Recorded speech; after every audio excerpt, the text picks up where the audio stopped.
You don't watch cricket, right? I watch. England Afghanistan is going to be a more interesting match than India Pakistan. Why? Today. Chal raha hai na abhi. At least there's a score to chase and defend. How much? Afghanistan made 285. Yeah. Okay. England's already one down, second over, third over. That's not a lot of runs here. But at least it's some runs. 200 तो नहीं है ना कम से कम. Yesterday was too boring.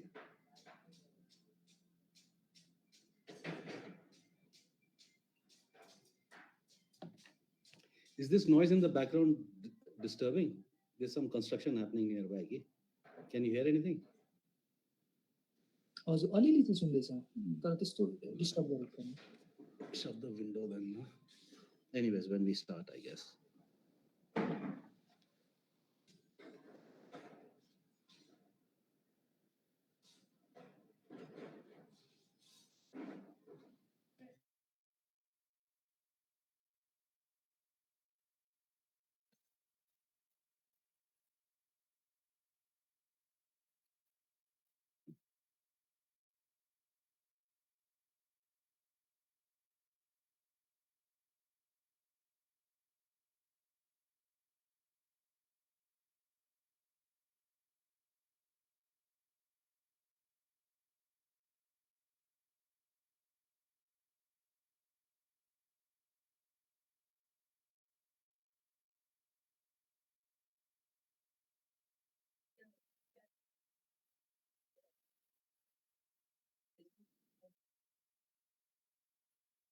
Let close this door. There is yellow light also. Do you want?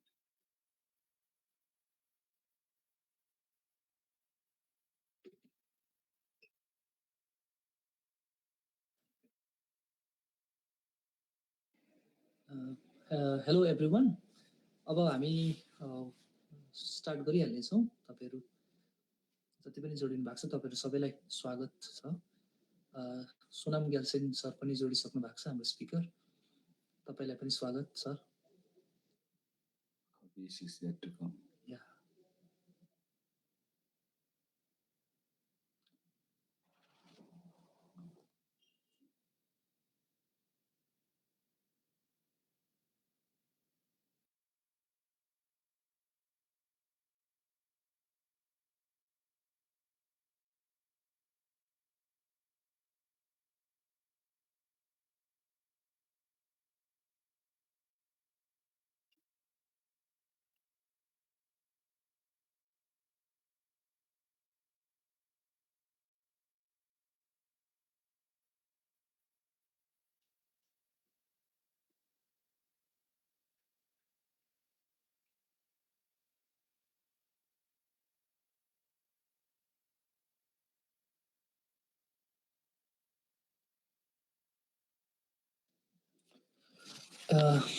Hello everyone. Yes कार्यक्रममा जोडिनु भएको जति पनि यहाँ अप्रत्यक्ष रूपमा जोडिनु भएको छ सबैलाई मञ्चको तर्फबाट हामी अभिवादन टक्राउँदछौँ. मञ्च सिक्किमले सिक्किमको विभिन्न राजनैतिक, सामाजिक, आर्थिक, सांस्कृतिक विषयहरूमा यसरी निरन्तर रूपमा कार्यक्रमहरू गरिराखेको छ. अस्ति केही दिन अगाडि हामीले rural economy, urban life, urban economy, dam सिक्किमको ड्यामहरू, जलविद्युत परियोजनाहरू यसमा पनि हामीले डिस्कसन आयोजना गरेको थियौं. र यो पालिको श्रृङ्खलामा भने हामीले we are going to discuss about economics of hydro power. अनि यस कार्यक्रममा जति पनि यहाँ हुनुहुन्छ यहाँहरू सबैलाई स्वागत जनाउन चाहन्छौँ. विगत 4 अक्टोबर है, अस्ति 4 अक्टोबर 2023 मा सिक्किममा ठुलो बाढी आयो, ठुलो फ्लड आयो. त्यसले गर्दा सिक्किमका धेरै मानिसहरूको ज्यान तपाईको ज्यान लग्यो त्यो फ्लडले. धेरै जना मानिसहरूको घर लग्यो, धेरै जना मानिसहरूलाई बेघर बनायो. र यसले झन् सिक्किमको जुन राजनैतिक, यहाँको आर्थिक विषय सँगसँगै यहाँको प्राकृतिक, यहाँको जुन हाम्रो जोग्राफी इत्यादि कुरामा पनि डिस्कसन गर्ने, ड्याम ड्याम कन्स्ट्रक्सन, ड्यामको इम्पोर्टेन्स, ड्यामको डाइनामिक्स बारे पनि हामीलाई जान्नु र यसको इकोनोमिक्स बारे जान्नु झन् हामीलाई झन् मोर रिजन दियो। त्यसले गर्दा झन् हामी अझ डिस्कसन गरिरहेका छौँ। हामी मञ्चको तर्फबाट हामी यस फ्लड पीडितमा पीडित हुनुभएकाहरूलाई हाम्रो तर्फबाट जे गर्न सक्छौँ त्यो पनि गर्ने प्रयास गरिरहेका छौँ। आज यस विषयमा जुन चर्चा गर्न गइरहेका छौँ, यो मञ्चले एउटा ड्यामको या यसको यस पछाडिको इकोनोमी, यसबारे पछाडिको अर्थबारे जुन चर्चा गर्न गइरहेछ, यो बारे पहिला हामी समाजमा यो के चाहिँ भइरहेछ त, यहाँ ड्याम ल्याइनुको जुन रिजन थियो कि यसले रेभिन्यू जेनेरेट गर्छ, यसले सिक्किम इकोनोमीलाई स्ट्रेन्थन गर्छ, नागरिकको लाइफलाई बेटर बनाउँछ भन्ने जुन हाम्रो अन्डरस्ट्यान्डिङ थियो, अथवा त्यस्तो भनेर चाहिँ ल्याइएको थियो, के साँच्चीकै ड्यामले जुन इकोनोमीहरू स्ट्रेन्थन गरे त, त्यो पनि एउटा कुरा छ। यसलाई रेभिन्यू जेनेरेसनको एउटा इम्पोर्टेन्ट सोर्स, मुख्य स्रोत भनेर भनिएको थियो। के यो साँच्चीकै स्रोत हो त? हो भने यसले कति कन्ट्रिब्युट गरिरहेको छ इकोनोमीमा? यदि ड्याम इकोनोमीको सोर्स भए तापनि यसले डिजास्टरहरूमा यसको रोल छ भने यसलाई हामीले कस्तो पोलिसीहरू बनाउनु पर्ने, कस्तो पोलिसीहरू हुनुपर्छ त ड्याममा? यदि यसले नोक्सान मात्रै पुर्याउँदैछ भने अल्टरनेटिभ इकोनोमिक सोर्सेसहरू, अल्टरनेटिभ रेभिन्यूको सोर्सेसहरू हामीले के हेर्नुपर्छ? यो कुराहरू आज हाम्रा वक्ताहरूबाट हामी जान्नु चाहिरहेका छौँ। आज हाम्रा वक्ताहरू हुनुहुन्छ कर्मा पाल्जर, इस्ट मोजो पत्रकार हुनुहुन्छ, अनर हुनुहुन्छ, यहाँलाई स्वागत जनाउन चाहन्छौँ।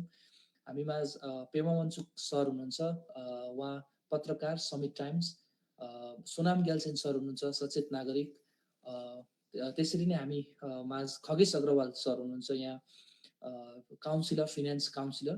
यहाँहरू सबैलाई आजको यस कार्यक्रममा विशेष स्वागत जनाउन चाहन्छौँ र कार्यक्रमलाई अगाडि बढाउन म दाजु उपेन्द्र दाजुलाई यहाँ बोलाउन चाहन्छु। Hello, good evening everyone.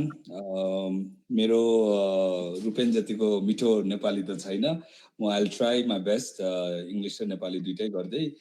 अनि before we start I just सबैजनालाई एउटा जस्तो हाम्रो एउटा डिस्कसनको एउटा प्रोटोकल जस्तै म भन्न चाहन्छु। यसमा तपाईँहरूको क्वेसनहरू छ भने, तपाईँहरूको केही क्वेरिजहरू छ भने, स्पेसली अडियन्सबाट चाहिँ तपाईहरुले प्लिज त्यहाँनिर च्याट बक्स युज गर्न सक्नुहुन्छ। एन्ड यु क्यान अल्सो तपाईले केही टपिक डिस्कस गर्न चाहनुहुन्छ भने त्यो च्याटलाई युज गरेर डिस्कस गर्न सक्नुहुन्छ है। अनि टुवर्ड्स द एन्ड हामी तपाईहरुको क्वेसन जति सक्दो after the we have heard from स्पिकर्सहरुकोबाट हियर गरेर चाहिँ त्यहाँदेखि we will take questions from the audience as well. And speakers alapani, like I would like to welcome, and just a small protocol. I would like to request tapailai if you can mute your mic while if you are not speaking, and during and you could raise your hand tapailai ni if you want to add something to the discussion or the protocol too. So before without delaying further, I just want to bring to the discussion now. It's been 10 days, about 11 days basically. In fact, tragedy bako, and of course we would offer condolences to the families who've lost their dear ones, and by now we've also the last discussion pani we tried to understand कसरी चाहिँ यो event भएको थियो भनेर, and अहिलेसम्म we've understood that केले trigger भएको थियो यो outburst, and भन्दाखेरि पनि understood भन्दाखेरि it is a difficult thing because धेरै फ्याक्टर्सहरुले भएको थियो, very it was a amalgam of तपाईको various factor which resulted in तपाईको यो such loss and destruction, and it's almost unforgiving खालके नै छ। And but having said that, हामीले हेर्दाखेरि तपाईको there is factors like climate change, like changing climate, हाम्रो receding glaciers को कुरा छ होला, and maybe perhaps यो यो सालको हाम्रो एउटा वेदर फिनोमेना एल निनोले पनि हुन सक्छ and of course there is unplanned development, हाम्रो safety lapses, administrative lapses, so we can't really at the moment pinpoint अब I think it's all like सबै चीजले गर्दाखेरि भएको होला. No audio भन्नुहुन्छ. Can you hear me? Hello? Okay. So and now so के हुँदैछ भन्दाखेरि चाहिँ there is a growing concern अब if you see in the अहिलेको न्युजहरुमा पनि सबै हेरिराख्नु भएको होला. There is a growing concern that अब यो ड्यामहरु चाहिँ हुँदैन होला and these things are causing a lot of destruction and then अब सबैजना wants to, like a lot of people wants to decommission those dams and all that. So and then at the same time political sphere ma हेर्नु भयो भने there's a lot of blame game that is happening. So त्यो सबै मध्यनजर राख्दै so we wanted to have this discussion and in the context of Sikkim a lot of people say that अब हाम्रो hydropower was ticket to our future हामीलाई economic benefits हरु दिन्छ भनेर and then also looking at हाम्रो own state को financial health हरु हेर्यो भने we are in substantial debt. So I'd like to pose like probably like सबै speakers हरुलाई नै I would like to do a round and just get your thoughts on this, you know, like अब hydro projects यहाँनिर economic बेनिफिट्सको लागि भनेर हामीले यति सारो ड्याम्सहरु बन्यो हैन तपाईको how much revenue is Sikkim actually making from this projects हुन्छ नि तपाईको. So and also why does Sikkim need to be powerhouse like of hydro projects like हुन्छ नि यति सारो बेसी प्रोजेक्ट्सहरु चाहिँ किन भएको होला भनेर if we could kindly start. I would like to probably request Mr. Karmapalzar to start and then pass it on. Thank you.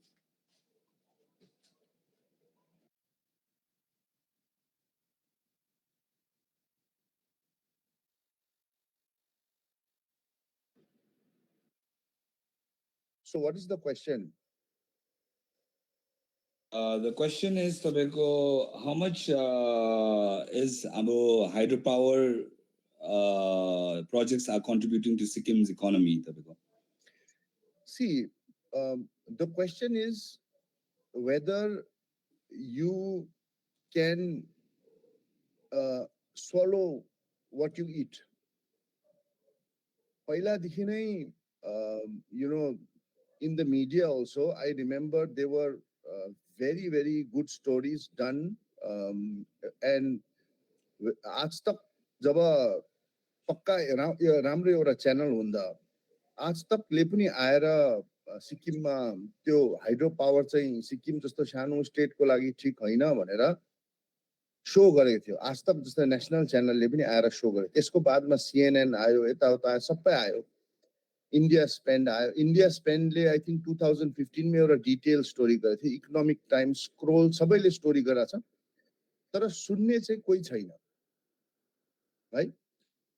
I would say that no, hydropower in a limited capacity, the micro hydropower projects, like there was one in Lachen, you know, Sonam will remember, there was one beautiful one in Lachen which generated enough electricity for a couple of villages, was an excellent idea.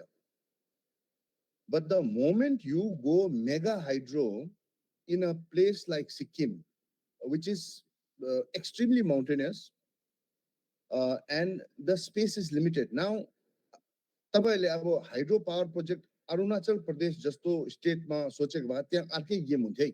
किनभने त्यो स्टेटमा जग्गा धेरै छ, मान्छे कम्ती छ. आसाम जस्तो साइजको स्टेट तर पपुलेसन हेर्नुभयो भने पपुलेसन कति पनि छैन है.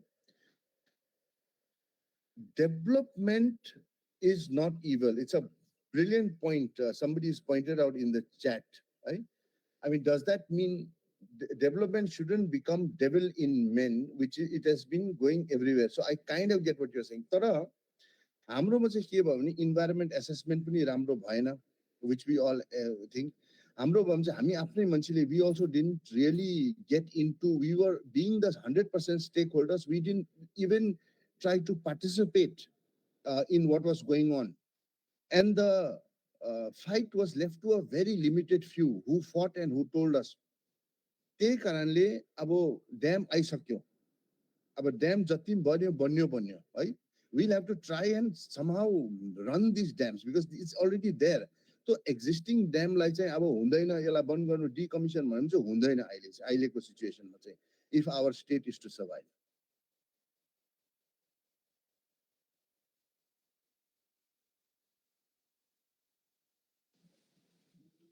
Okay, thank you, Mr. Karma.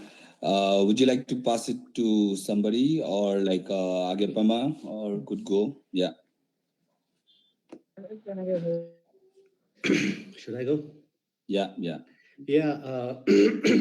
So when you shared the concept note, you had mentioned that the sole reason given for hydropower projects in Sikkim was that it would help it would help Sikkim's economy. Now, that is something that was said in speeches, right? Speech the Hydel money will take care of Sikkim's economy and everything will be very nice and wonderful.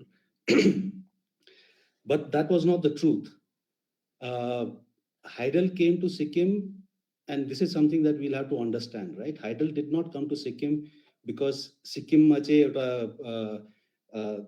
let's say a policy decision was taken कि अब हामीले चाहिँ Hydel हाम्रो water को resource लाई harness गरेर power बनाउनु पर्छ भनेर त्यो कारणले आएको हैन Hydel.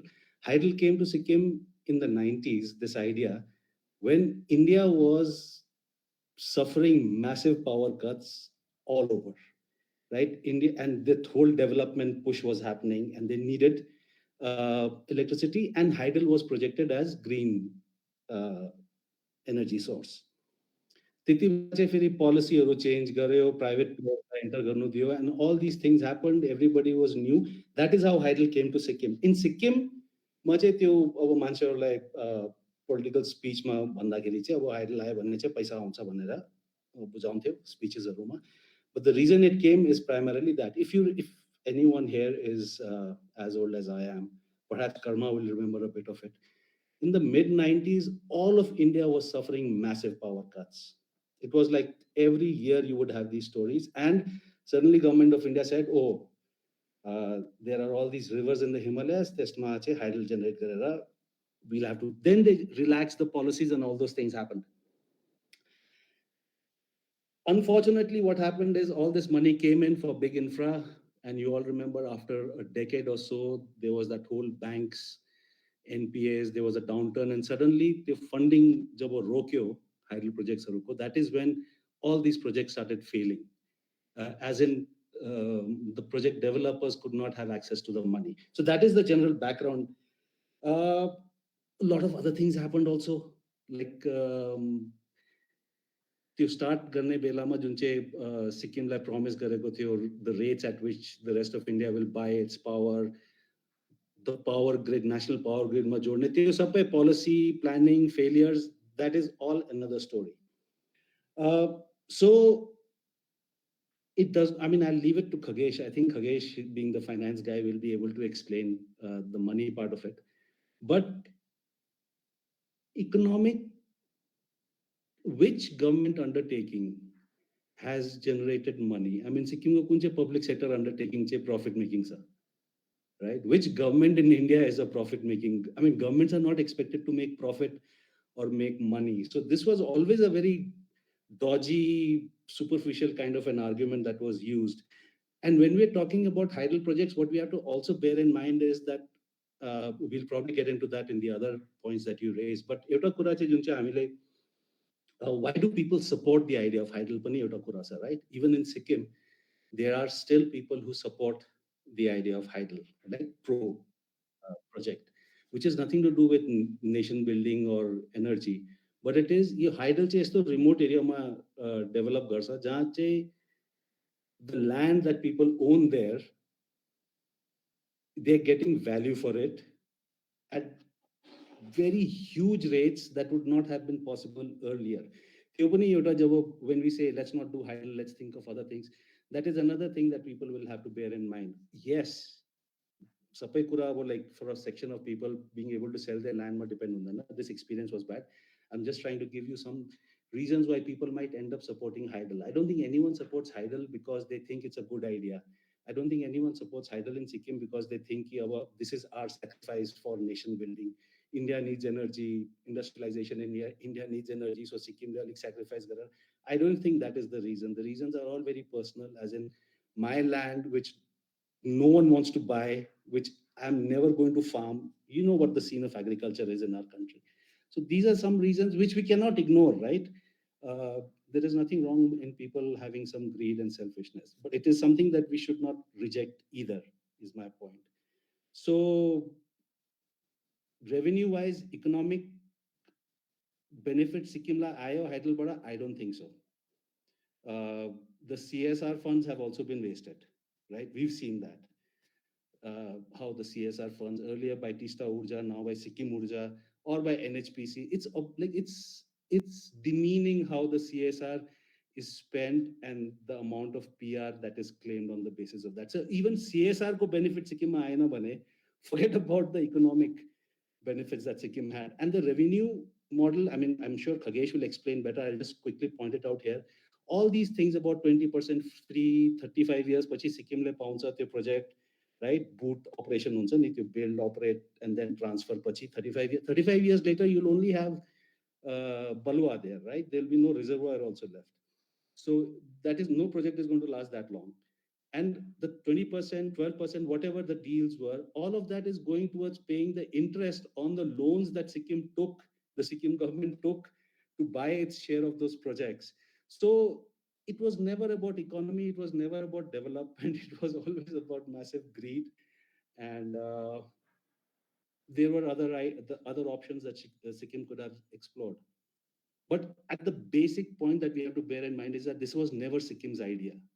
I don't think anyone in Sikkim said, "Oh, hamroma ye Teesta sir, Rangit sir, we have these mountain streams. Let's build hydel," because titi bela che yo option hi the na. States could not build hydel.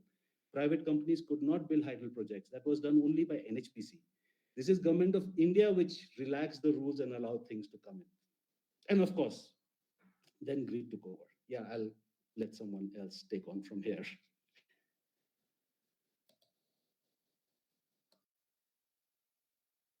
Khagesh sir सरले अलिकति यसलाई extend गरिदिनुहुन्थ्यो कि revenue जुन यसको finance part specially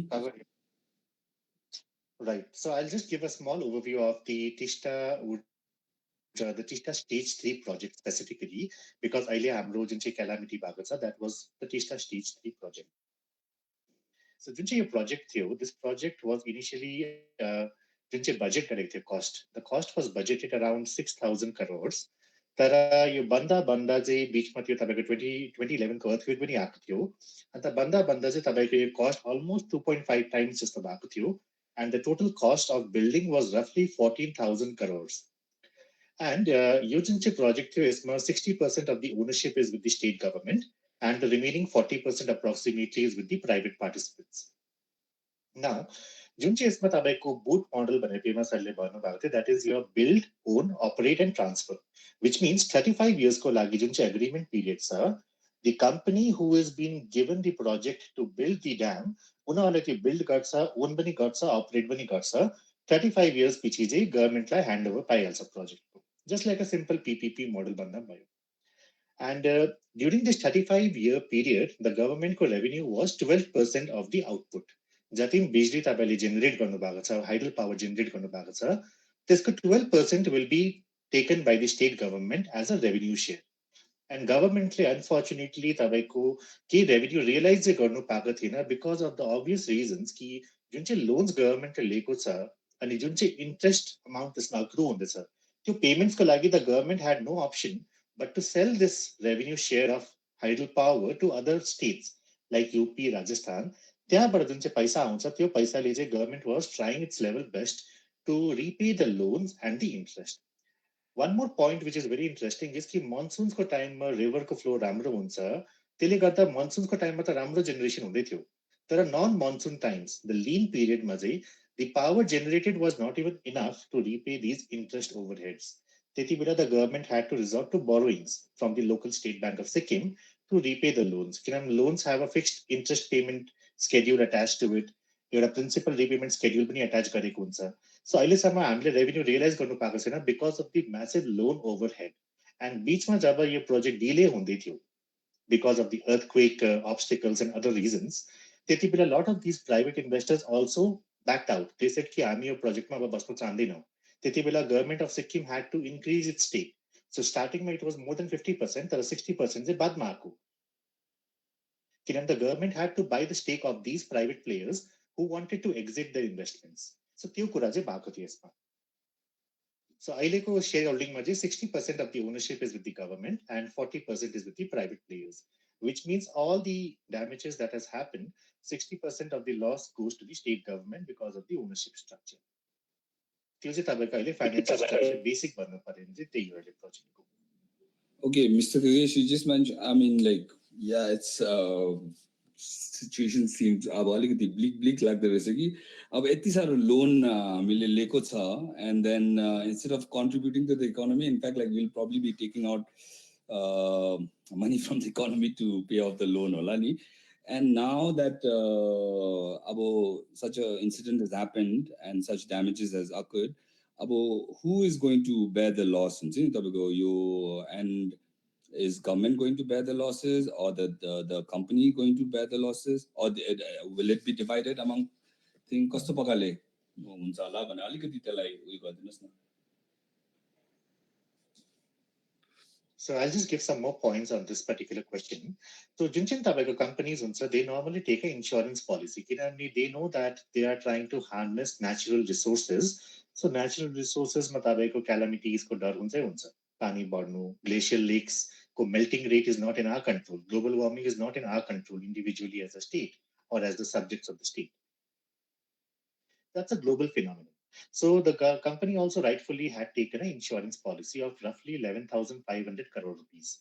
And it was a group insurance banda tabaiko एउटा single company ले insurance underwrite गरेको हैन 51% of the insurance was underwritten by IFCO Tokyo and lot of other private insurers also participated in the insurance underwriting process. अब त्यो insurance चाहिँ कम्पनीले claim हालेको छ कि हाम्रो यस्तो नेचुरल ड्यामेज भयो हामीले डल्लै पैसा तपाईले रिइम्बर्स गरिदिनु पर्यो. Even if that happens in the best possible scenario, 11,500 crores को compensation the insurance company को claim बड़ा आयो. But the cost of the project back in 2015 was roughly 14,000 crores. त्यति बेलाको रेट र आजको रेट हेर्यो भने I think at the rate of inflation that we have seen from 2015 till 2023, prices would have easily doubled. Cement को price तपाईको लगभग double भइसकेको छ. Rod prices are more than double. And even the labor prices have increased because of cost of inflation, the degradation of the value of money. So even if the insurer pays us the 11.5 thousand crores, that is the sum assured of the policy, with that money we cannot rebuild this project. That is a very simple thing. Even if we don't consider the cost of inflation, 2600 crore त त्यतिकै पनि कम्ती नै छ because 14,000 was the original cost of the project. Second thing, the insurance also has a very tricky clause in itself, which was pointed out in the articles on the newspaper. In case that damage, which is being just a compensation claim गर्नु हुँदैछ, if the damage is proven to be done to be caused by a GLOF, glacial flood बाट भएको हो भने चाहिँ your insurance payout is capped to 500 crores only. Which means कि अगर insurance company ले यो prove गरिदियो कि तपाईको यो cloud burst ले भएको हैन, natural event ले भएको हैन, but an anticipated natural event like a GLOF ले भएको छ, then the insurance company is not even going to pay the 11.5 thousand crores. They are only going to pay 500 crores, which is as per the policy wordings. So त्यतिमा चाहिँ अब तपाईको जुन चाहिँ यो नोक्सान भएको छ, number one, the insurance payout is not even at a position to cover the entire project cost. Forget about the cost of inflation. And second thing, if it is proven कि यो GLOF ले भएको damage, त्यति पैसा पनि पाउने हैन. So the loss eventually has to be borne by the company, which means 60% of the loss has to be partnered by the state government, unfortunately. And second thing is, यो त तपाईको खाली project को loss को कुरा गर्दैछौँ हामीले. What about the loss of lives, loss of property, and loss of habitation of people? That loss cannot even be measured in numerical terms. So त्यो loss को compensation unfortunately has to come from the relief operations that the government, that the subjects of the state are doing today, the various relief grants that are being sent from the central government, various other state governments like the government of Meghalaya and various other philanthropists. So अब त्यो चीजलाई चाहिँ अझै momentum दिनु पर्यो, and I think we need to make a conscious effort to reach out to these big corporate houses and big philanthropic organizations.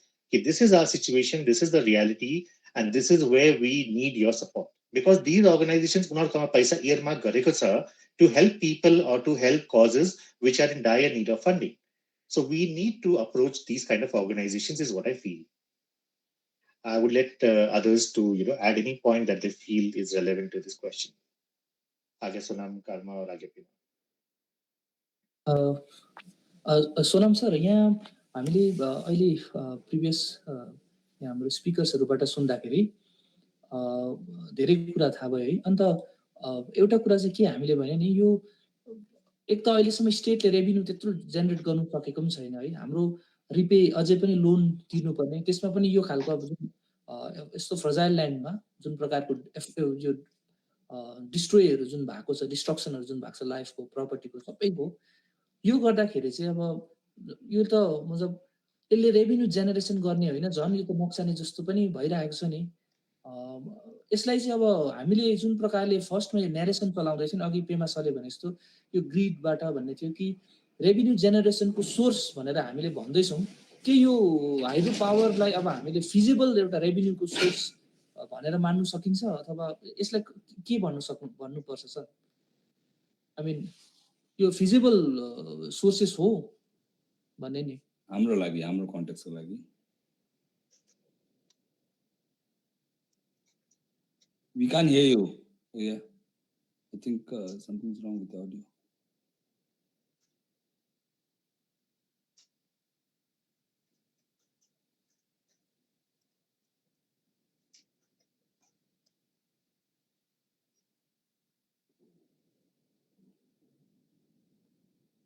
I think we lost him, so we can move on.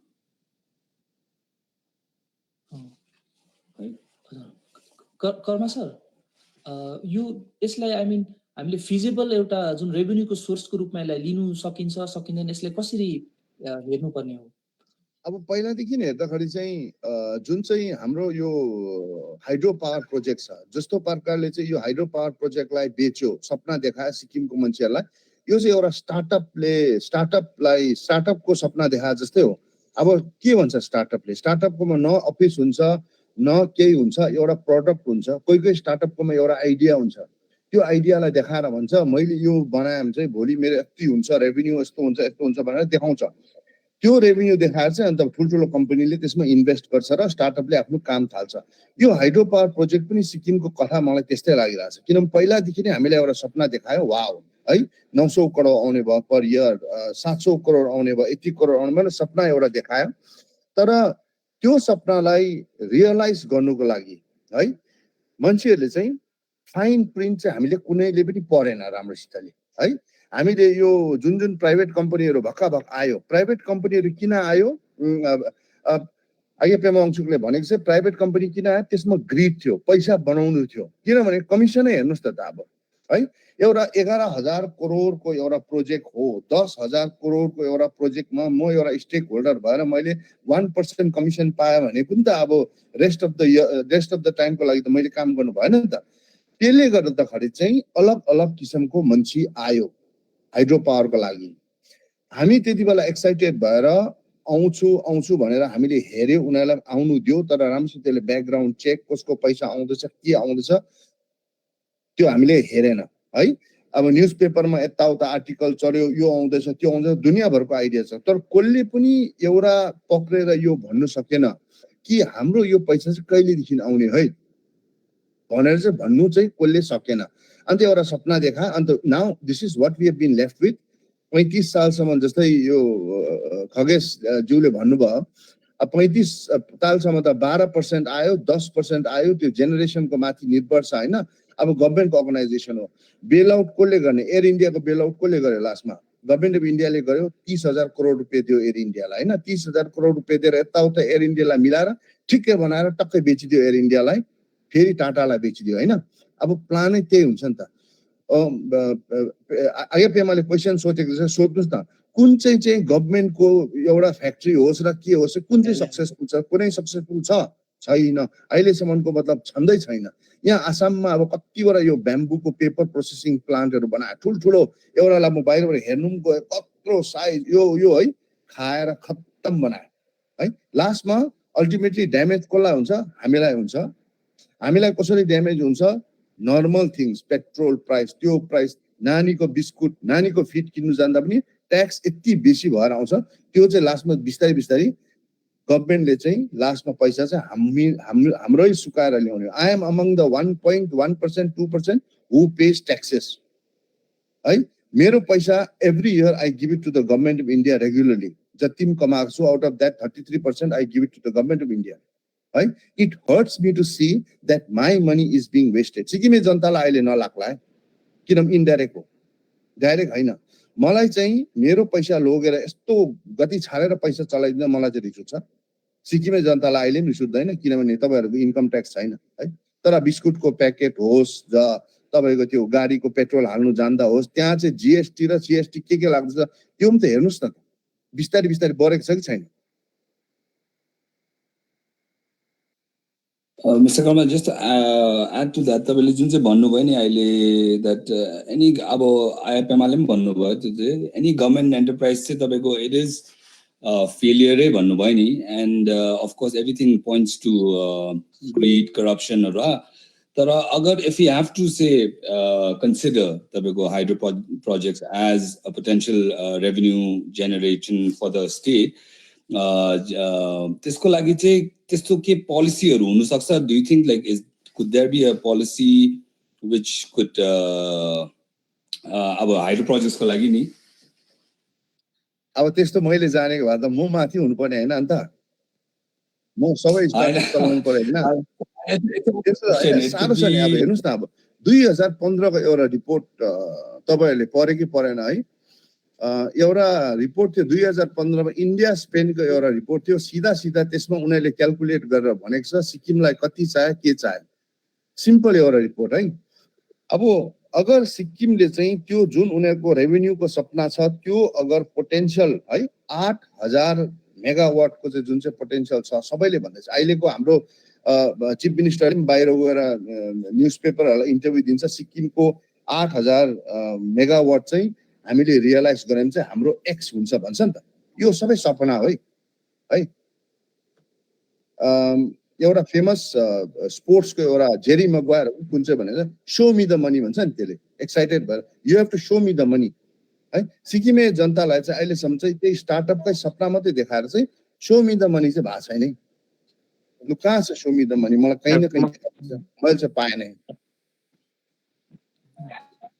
कुरा भनेको सुन्नु सचिनज्यू तपाईको question यता च्याटमा राखिदिनु सक्नुहुन्छ तपाईले नभए अलिकति यो डिस्कसन सकेर एन्डमा तपाईले सोध्दा पनि हुन्छ तपाईले हात उठाइदिनुस् है ग्याल्छेन सर यही बारेमा तपाईको आउटलुक कस्तो छ जुन हामी डिस्कसन गर्दै थियौं एकपटि हामीले रेभेन्यू जेनेरेट गर्छ भनेर हामीले ल्याएको छौं हैन अनि यहाँ हाम्रो स्पिकरले भन्दाखेरि त्यो त एकदमै हाम्रो छैन इनफ्याक्ट यो खालको जुन डिजास्टरहरु हुँदाखेरि चाहिँ झन् डरलाग्दो डिस्ट्रोय हुँदै रेभेन्यू जेनेरेट होइन हाम्रो त एक त रेभेन्यू जेनेरेट पनि भएन लाइफ एन्ड प्रपर्टीको पनि डेन्जर भयो हुन्छ नि अनि के यसमा हाम्रो पोलिसीहरुमा नयाँ केही गर्नु पर्ने या कसरी हेर्नु सक्नुहुन्छ Can you hear me now? Yes, Yeah, yes, you are audible. Yeah, sorry. So यसमा चाहिँ अब युज के छन् चाहिँ अब हामी पहिला स्कुलमा हुँदाखेरि अब यो हाम्रो इभिएस र त्यो यो तपाईको साइन्समा चाहिँ अब हाइडल प्रोजेक्ट भन्दाखेरि चाहिँ अब इट्स सपोज टु बेसिकली स्टप floods and help in irrigation and it's supposed to be clean form of energy right त्यही नै हामीले अब पढेर बुझ्यो त्यहाँदेखि बिस्तारै अब 1997 मा क्योटो प्रोटोकल पनि भयो 97 मा त्यहाँतिर भन्यो अब यो यति थुप्रो पोल्युसन हुँदैछ यो हुँदैछ त्यो हुँदैछ उनीहरू एडभोकेट गर्न थाले क्लिनेस्ट फर्म अफ एनर्जी अन्त त्यही न्यूमा त्यहाँदेखि सेन्ट्रल गभर्मेन्टले पनि सिडब्ल्युसीले पनि अब हेरे पानी कहाँ छ राम्रो यो सोर्स कहाँ छ अब पारै देख्यो उहाँहरूले अनि यो अब डल्लै चिज चाहिँ अब न्यारेटिभ चाहिँ खालि सिक्किमको मात्र होइन यो त डल्लै हिमालयसकै हो नि डेन्जर त खालि यहाँ हामी मात्रै होइन नि यहाँ सिक्किम मात्रै होइन डल्लै हिमालयन बेल्टै यसै भएर गएको छ है कहीँ न कहीँ यहाँ चाहिँ अब सेन्ट्रल गभर्मेन्टको द सिडब्ल्युसीको नै अब उहाँको पोलिसी चाहिँ ठिक छैन नि अब कहीँ न कहीँ यो सबै चिज चाहिँ अब एकदमै अर्कै के क्यापिटलिजम यो त्यो हेनतेन थुप्रो मिक्स भएर गयो है उहाँ चाहिँ अब थुप्रो वार्निङ्सहरू थियो पहिलादेखि नै थियो है हाम्रो त छोगेलको टाइमदेखि नै अब वार्निङ थियो छोगेलले नै is the main person who actually but in project उहाँलाई जब त्यो एउटा टिम बोलाएको थियो I believe some Swiss German team थियो उहाँलाई चाहिँ भने फिजिबिलिटी सिक्किममा चाहिँ के चाहिएको प्रोजेक्ट छ भनेर उहाँले भने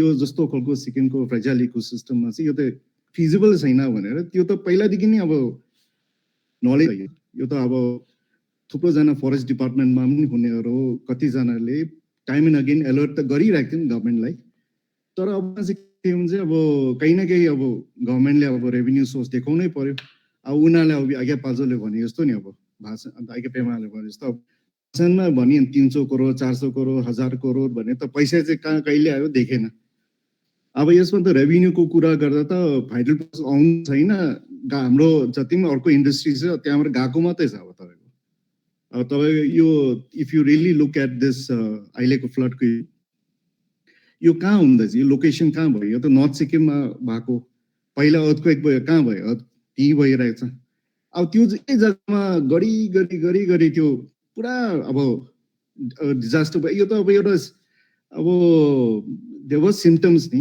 ब्लफ भइरहेको थियो सोनामवङचुक आएको थियो माथि त्यो पाइपबाट लोनाक लेकबाट पाइपबाट पानी निकाल्यो उनीहरूले अन्त तपाईँले अगर north Sikkim and all of that उहाँको त त्यो ल्यान्डस्लाइड सिचुएसन ब्याड रोड्स भन्ने त यो त अब भइहाल्छ नि डेभलपमेन्ट भयो भने त यत्रो ठुलो प्रोजेक्ट आयो भने त बाटो राम्रो त्यहाँतिर इम्प्लोइमेन्ट हुने टुरिज्म पनि थ्राइभ हुने सबै चिज राम्रो हुन्छ नि त त्यो खालि हाइडल प्रोजेक्टले मात्र रेभेन्यू होइन अरू इन्डस्ट्रिजहरूले पनि फाइदा उठाउँछ नि म पनि एउटा अरे बत्ती छ रहेछ भने त म त्यहाँतिर अब मसिन लगाएर कुनै के गर्नु सक्छु तर किन भएन यो किन भएन भने चाहिँ यसमा चाहिँ तपाईँको के एउटा त क्लियर पोलिसी थिएन एउटा के भिजन पनि थिएन खालि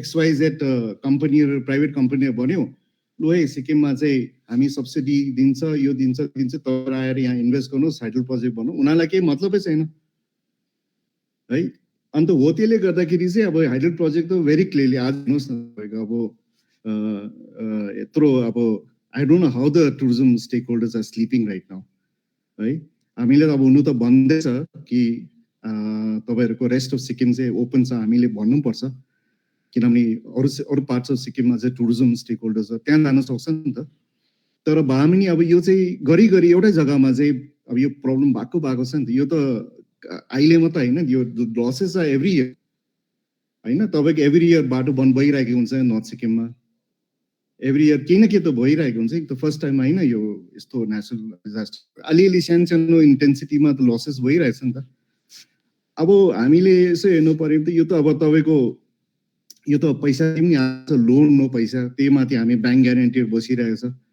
अब यो चिजले चाहिँ how is going to further impact other things है हाम्रो जति पनि फर्दर जति पनि पैसाले उयो गर्नुपर्ने छ के गर्नु छ how will it impact the other parts of the development that's अब इट्स इमेजिनेबल हुन्छ अहिले त अब त्यो सोच्नु अब म सक्दिनँ कि त अब चाहिँ एउटा चाहिँ के छ भने चाहिँ एउटा न्यारेटिभ चाहिँ के थियो भने चाहिँ use of water no for economic benefits अब use of water for economic benefits कुनै चिज एउटा अप्टिमल युज गर्यो कुनै मिनिङफुल युज गर्यो भने त इट्स गुड भन्ने नि तर यसमा त के भयो भने त अब हेर्नु 1200 मेगावाट त्यो पनि अब इन्क्रिज गरेको है over a period of time there is no end to it plus also अहिलेसम्म चाहिँ सबैजनाले चाहिँ के सोच्यो भने चाहिँ यो चाहिँ प्रोटेस्ट गर्नेहरू चाहिँ खालि यो लाचेन लाचुङ र झोङ्गुको मान्छेहरू मात्रै रहेछ किनभने यो सबैजना यो सबै जमिन चाहिँ माथि अघि आज्ञा पेमाले भने यो सबै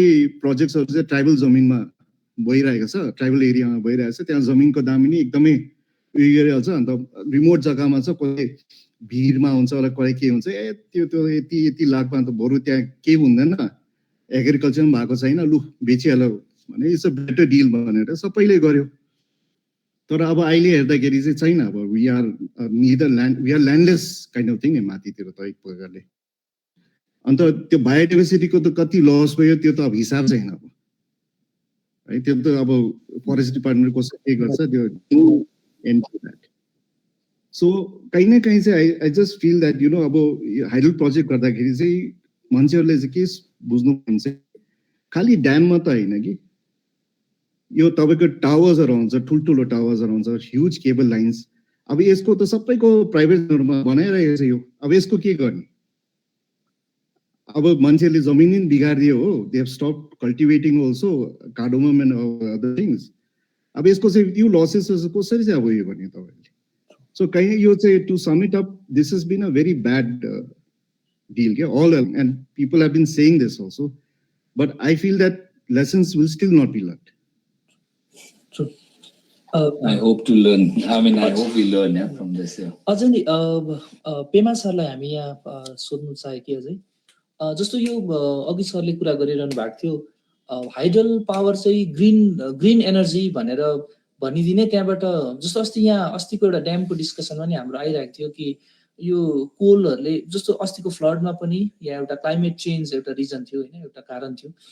त्यसरी नै कोल बर्नहरू गरेर इलेक्ट्रिसिटी प्रड्युस गर्दाखेरि त झन् क्लाइमेट चेन्जले गर्छ। एट द सेम टाइम फेरि यतापट्टि हाइड्रो चाहिँ क्लिन ग्रिन भनेर भन्ने, तर हामीले क्लिन ग्रिन एक साइड भने तापनि यसको डिस्ट्रक्सन हेऱ्यो भने अब सिक्किमको जस्तो डिक्चुहरू जस्तो बेल्ट है, त्यो ड्यामहरू जहाँ जहाँ पनि छ त्यो बेल्टहरू त इन्टायर यो फ्लड मात्रै होइन, डल्लै सिङ्कहरू हुँदै गरेको, डल्लै गाउँहरू नै सर्दै गर्नु परेको, यस्तो खालको इफेक्टहरू पनि देख्दैछ नि।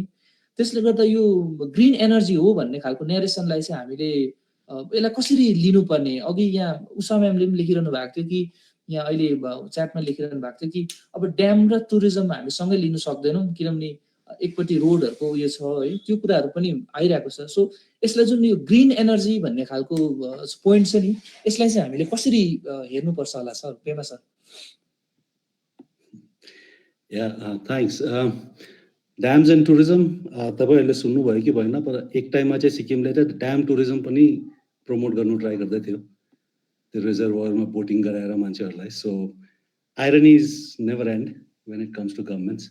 बट सी ग्रिन हाइडल प्रोजेक्टलाई चाहिँ ग्रिन एनर्जी भन्दाखेरि चाहिँ what we have to tell the rest of the world and the policy is that it is not green, because यो सबै जुन चाहिँ सिक्किममा प्रोजेक्ट छ एभ्रिथिङ इज त्यो प्रोजेक्ट पेपर्सहरू तपाईँहरूले पढ्नुभयो भने, नेसनल कभरेजहरू हेर्नु भने तिनीहरूले चाहिँ run of the river project भन्छ यिनीहरूलाई, right? This is not like Bhakra Nangal dam कि लाइक रिजर्भर यत्रो ठुलो and all that, right? So they call it run of the river projects, which is a fallacy, which is not true.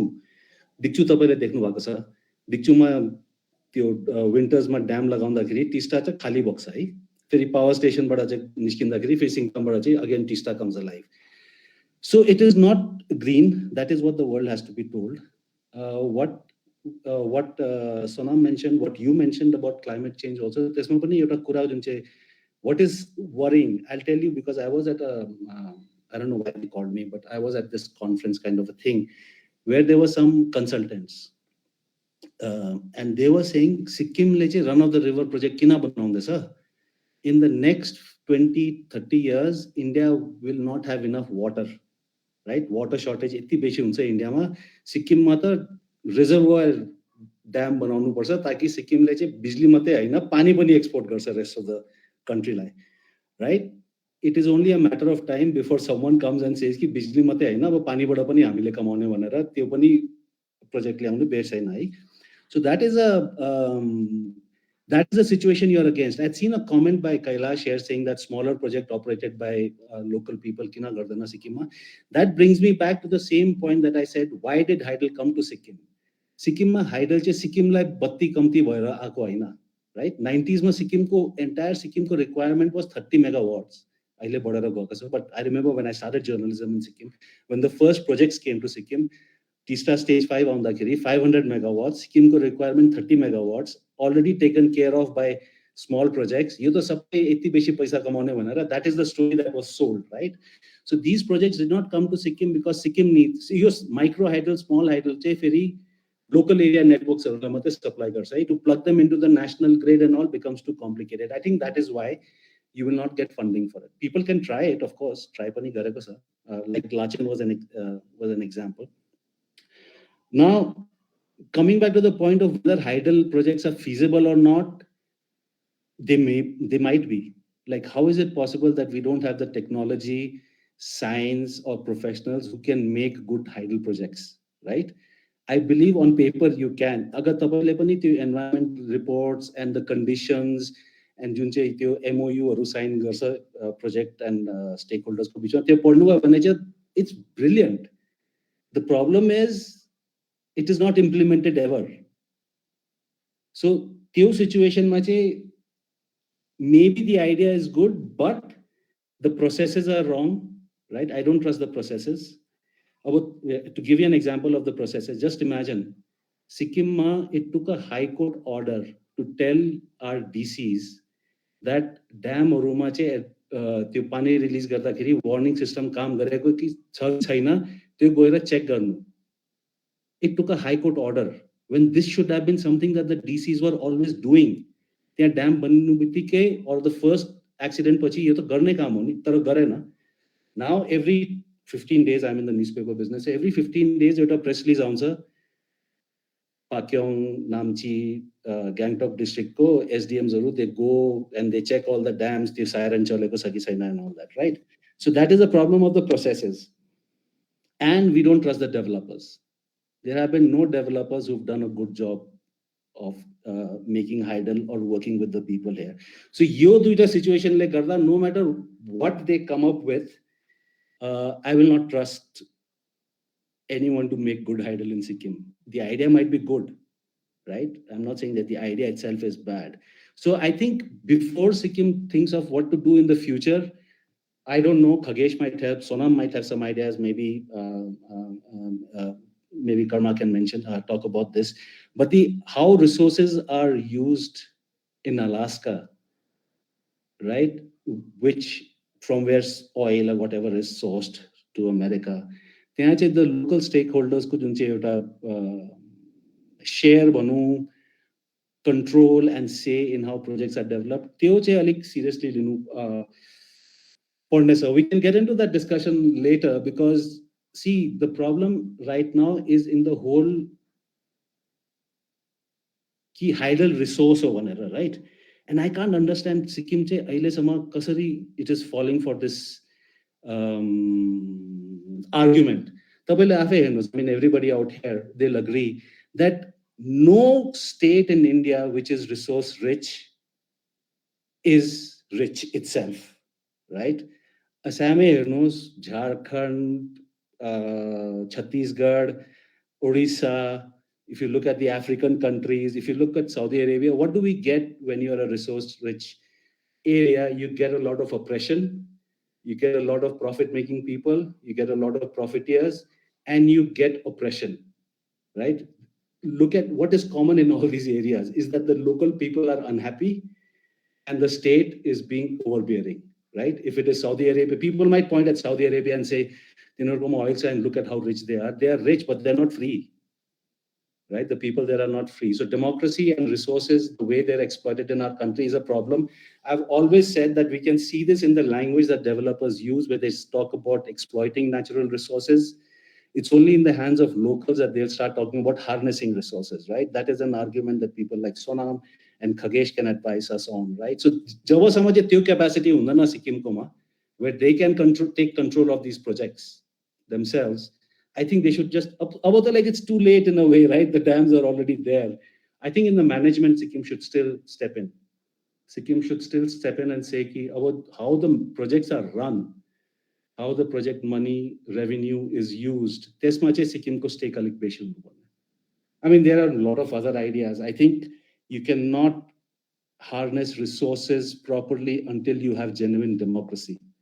Only when you have genuine democracy and free speech that everyone respects, then I can talk about, yes, let's try hydel. त्यति बेला चाहिँ public hearing सुन्छ नि, and they'll respond to what you say. Right now, public hearings are a sham. So in the end, it all boils down to having a genuine democracy, and then let the people decide what they want to do, right? And how it should be done. I think then the control and how these projects are run become better. Then it can be hydel or anything else. It will be done well. Because if the stakeholders have a controlling role or a monitoring role in anything, I think things will improve. Right now, who has controlling role in all these projects? Government officers and politicians. And we don't trust any of them because the past experience is that they've all failed. Your disaster here bane, paila ko track record here bane, like because the project is one arm of the government, the investigating agency is another arm of the government, and त्यो दुईजनाले चाहिँ एक दुसरालाई नै support गर्छ नि. So in the end, I think, yeah, the solution for everything, I think, is genuine democracy. But I'm rambling here. I'll let someone else take on and we can continue. Thank you, sir. अझ यहाँनिर थुप्रो च्याटमा डिस्कसनहरू आइरहेको छ. हामी आज खासमा सरलाई कर्मा सरलाई एउटा क्वेसन सोध्न आएको थियौँ. हजुर सर. मेरो एउटा क्वेसन छ. आज्ञा पेमाले पनि यो क्वेसन रेज गरेको छ है. अब यो टिस्टाको जुन चाहिँ यो प्रोजेक्ट छ जो डिस्ट्रोय भयो त्यसमा गभर्नमेन्ट अफ सिक्किमले 60% स्टेक होल्ड गर्दैछ हैन. 60% स्टेक बादमा लियो खगेशज्यूले भने हैन. अब 60% लिँदाखेरि त उ त मालिक भयो नि त हैन, कम्पनीको मालिक भयो कि भएन. अब मालिक हुनेको बादमा पनि हामीलाई 12% किन पाउँदैछ? यो क्वेसन चाहिँ कसलाई गर्नु हो, किन गर्नु हो? किनभने म त अब कम्पनीको मालिक भयो नि त. 60% अब कहाँ कम्पनी बोर्डले पनि कम्पनी लले पनि सबैले त्यही भन्छ, यु by 60% you can change the rules in your company because that's your company, है. Okay, so if you can give us some light on this, why a person owning 60% in a hydropower project is getting 12% revenue and a private company is still running it, BOT भन्छ, build, operate, run, when अन्त अर्को allegation चाहिँ के छ भने यो जुन चाहिँ share जब government सिक्किमले किन्यो यो एकदम हाइली इन्फ्लेटेड रेट्समा किन्यो अरे. 2000 हो कि कति करोड दिएर, हाम्रो 2000 करोड है, तपाईँ मेरो हामी सब जो कति how much courage 2700 crores. 2700 crore हाम्रो पैसा लिएर सिक्किम गभर्नमेन्टले किन्यो. लो किन्योपछि 60% ओनर भयो. ओनर भएर पनि अब चाहिँ हामीले चाहिँ किन यो 12% मै बस्नु? यो एउटा क्वेशन हो है. अर्को पोइन्ट चाहिँ के छ भने हाम्रो सिक्किम गभर्नमेन्टको ट्रान्सपेरेन्सी भन्ने चाहिँ जिरो छ. ट्रान्सपेरेन्ट हुनु हो भने एउटा यस्तो अहिले त बच्चा गली गलीमा वेबसाइट बनाउने बसिरहेछ. ट्रान्सपेरेन्ट एउटा वेबसाइट बनाऊ सिक्किम हाइड्रो पावर जेनेरेसन भनेर, त्यसमा ड्यासबोर्ड दिउँ, त्यसमा यो भनौँ यति यति प्रोजेक्ट हाम्रो इन्स्टल भएको छ, यो प्रोजेक्टले यति आज कमायो, त्यो प्रोजेक्टले यति कमायो, यति यति बिजुली बनायो. हामीलाई कमायो नभन तर हामीलाई कति कति बिजुली बनायो भनेर ड्यासबोर्ड देऊ त. लु भोलि दिनु सक्छ? दिँदैन. किनभने सबैलाई केही न केही कुरा लुकाउनु छ है. अब ग्यान्टकमा त्यत्रो त्यो 14 तलाको त्यो बिल्डिङ बनिँदैछ हैन. मलाई 1 महिना 2 महिना भइसक्यो मैले सोधेको यसको के हो, यसको इन्भाइरोमेन्ट परमिसन के हो, कसो हो भनेर सोध्दा एकजनाले अर्कोको नम्बर दिन्छ, अर्कोले अर्कोको नम्बर दिन्छ, अर्कोको अर्को दिन्छ. यो मित्रहरूले फोनै उठाउँदैन हो, त्यो फोन डज नट एक्जिस्ट भन्छ. अब म चाहिँ कसलाई सोध्नु भन्नुस् त? केही छ हैन? तपाईहरुले सोधेको छ, तपाईहरुलाई अब के यो के सोध्नु त? त्यही कारणले there has to be transparency. जबसम्म ट्रान्सपेरेन्सी छैन यस्तो उल्लु बनाउँछ हेर्नुस् त. कम्पनीको मालिक भएर पनि कम्पनीको मालिकलाई एम्प्लोइ जस्तो 12% दिइराछ. के भन्नु होला यसमा? खगेश सर, यसमा तपाईले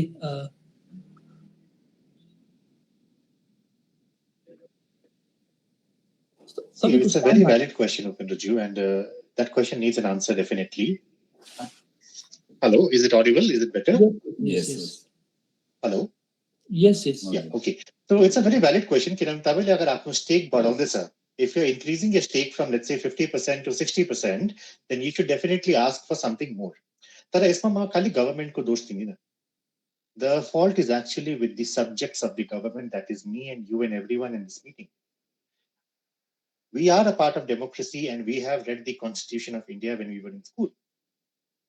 And we have all the right to ask the right questions. हामीले नसोध्दा त मान्छेले जे गर्छ त्यो गर्न चाहन्छ त्यो गरिरहेको छ. Unless we start asking the right questions and we assign the accountability to people, they will behave as they want to behave. So galti is not of the government or the company. The fault lies in us. Humle galti ho. There are this instance, like many more past calamities and instances, is a wake-up call for us. Wake-up call in what sense? Number one, that is the final question that we'll be discussing. What are the other revenue-generating sources for the state? It's a wake-up call to start addressing that question. Second, it's a wake-up call to make ourselves better in terms of how do I insure my property. Kinami government ko relief fund le त्यो property ko मेरो value kaile पनि दिनु सक्दैन पुरा, because the damage is so huge and the funds are so limited. So how do I mitigate my natural calamity risk in my personal capacity? How do I plan my finances better? Those are the questions that we need to start asking ourselves. So yes, it's a very valid question that if the government wants, they should revisit all these agreements and they should put in their clauses. Ki yesto parale na, ab hami yesto parale गर्ने हो. This is a wake-up call and this is what the people demand. So we should start demanding and let the government try to get us all those answers. That's what I would say.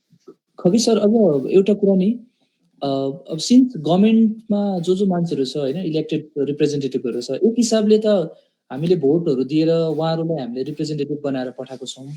अनि कम्पनीहरू जो छ जसले profit ड्र गर्दैछ, कमन मान्छेले त ड्र गरेको छैन. इनफ्याक्ट अब अघि पेमा सरले भन्दा पनि हामीले लागेको यो ड्याम आउनु या यस्तो हाइड्रो पावर प्रोजेक्टहरू आउनु अगाडि त हामीले यसको इम्प्याक्ट पनि थाहा थिएन. हामीले फेरि गभर्मेन्टलाई किन सोध्नु पब्लिकमा जानुपर्छ भन्दाखेरि अलिकति जसको रेस्पोन्सिबिलिटी थियो उसलाई नसोधेर फेरि पब्लिकमा जाँदाखेरि यो क्वेसन कमजोर भएको जस्तो हुँदैन र भन्ने लाग्यो नि.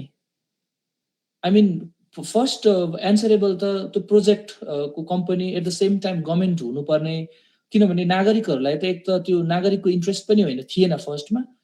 At the same time answer गर्न सक्ने, इनफ्याक्ट अब गभर्मेन्टको मसिनरीले बेस्ट बेस्ट बेस्ट राम्रो राम्रो राम्रो भन्दै भनिरहेको छ. इनफ्याक्ट कमन मान्छेलाई त्यो अब एसिटी जस्तो अर्गनाइजेसनहरूले कन्स्टेन्ट फाइट सोधिराख्दा पनि यो त बेटर छ, यो त राम्रो छ, यो त नागरिकको फेभरमा छ भनेर भनिरहेको छ.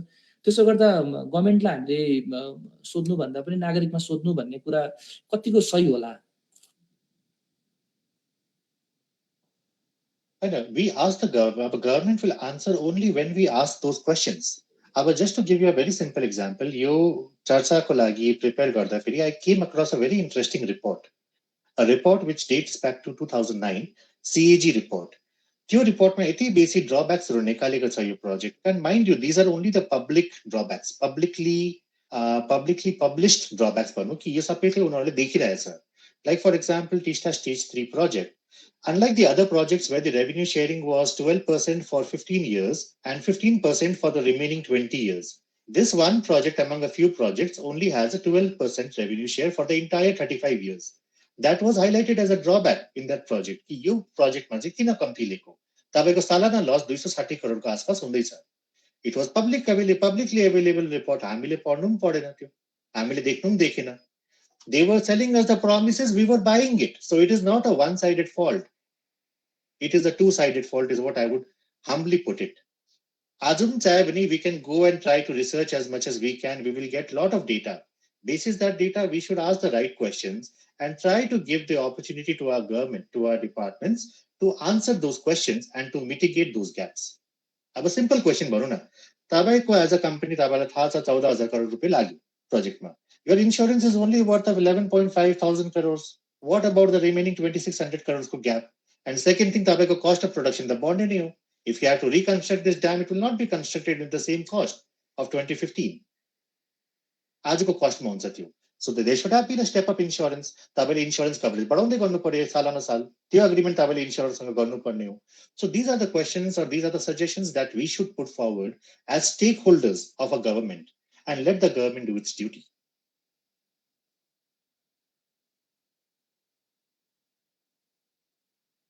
So there was a question in the chat as well, and we were thinking about it. So now I think the question is, the question, Mandam, the fact that we are owners of like something that does not exist, that just got destroyed. is it a good idea to scrap the project or sort of revive the project? And this यो त्यो question सबैजनालाई सोध्न चाहन्छु। यो सिक्किम ऊर्जा जुन चाहिँ अहिले हाम्रो project चुङथाङमा छ, should it be scrapped or should it be revived भनेर नि, does it make sense to do that? Anyone can choose to answer. Anyone can go. Well, I just have one thought on that.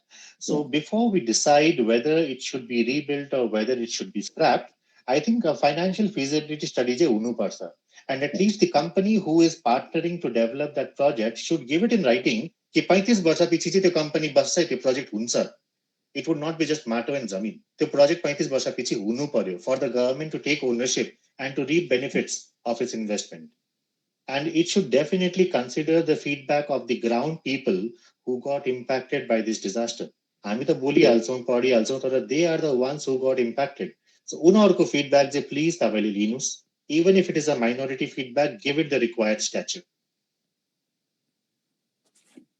Thank you, Mr. Kagesh. I guess Sonam? Yeah.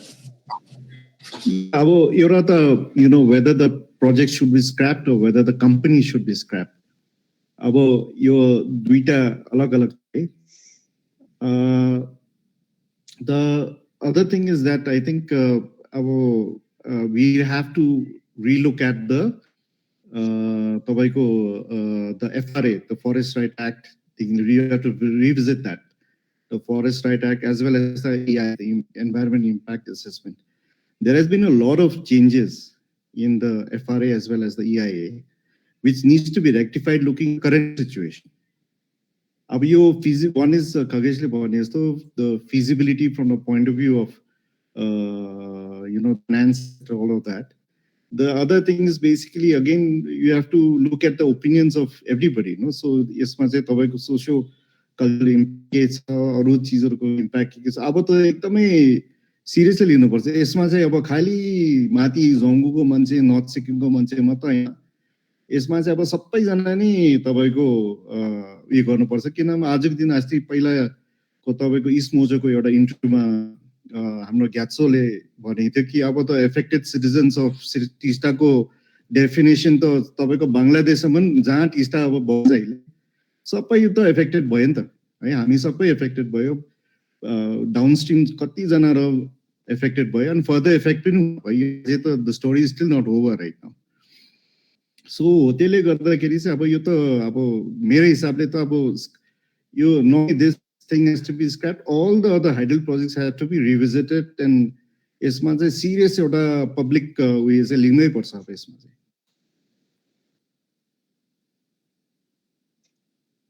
Karma sir,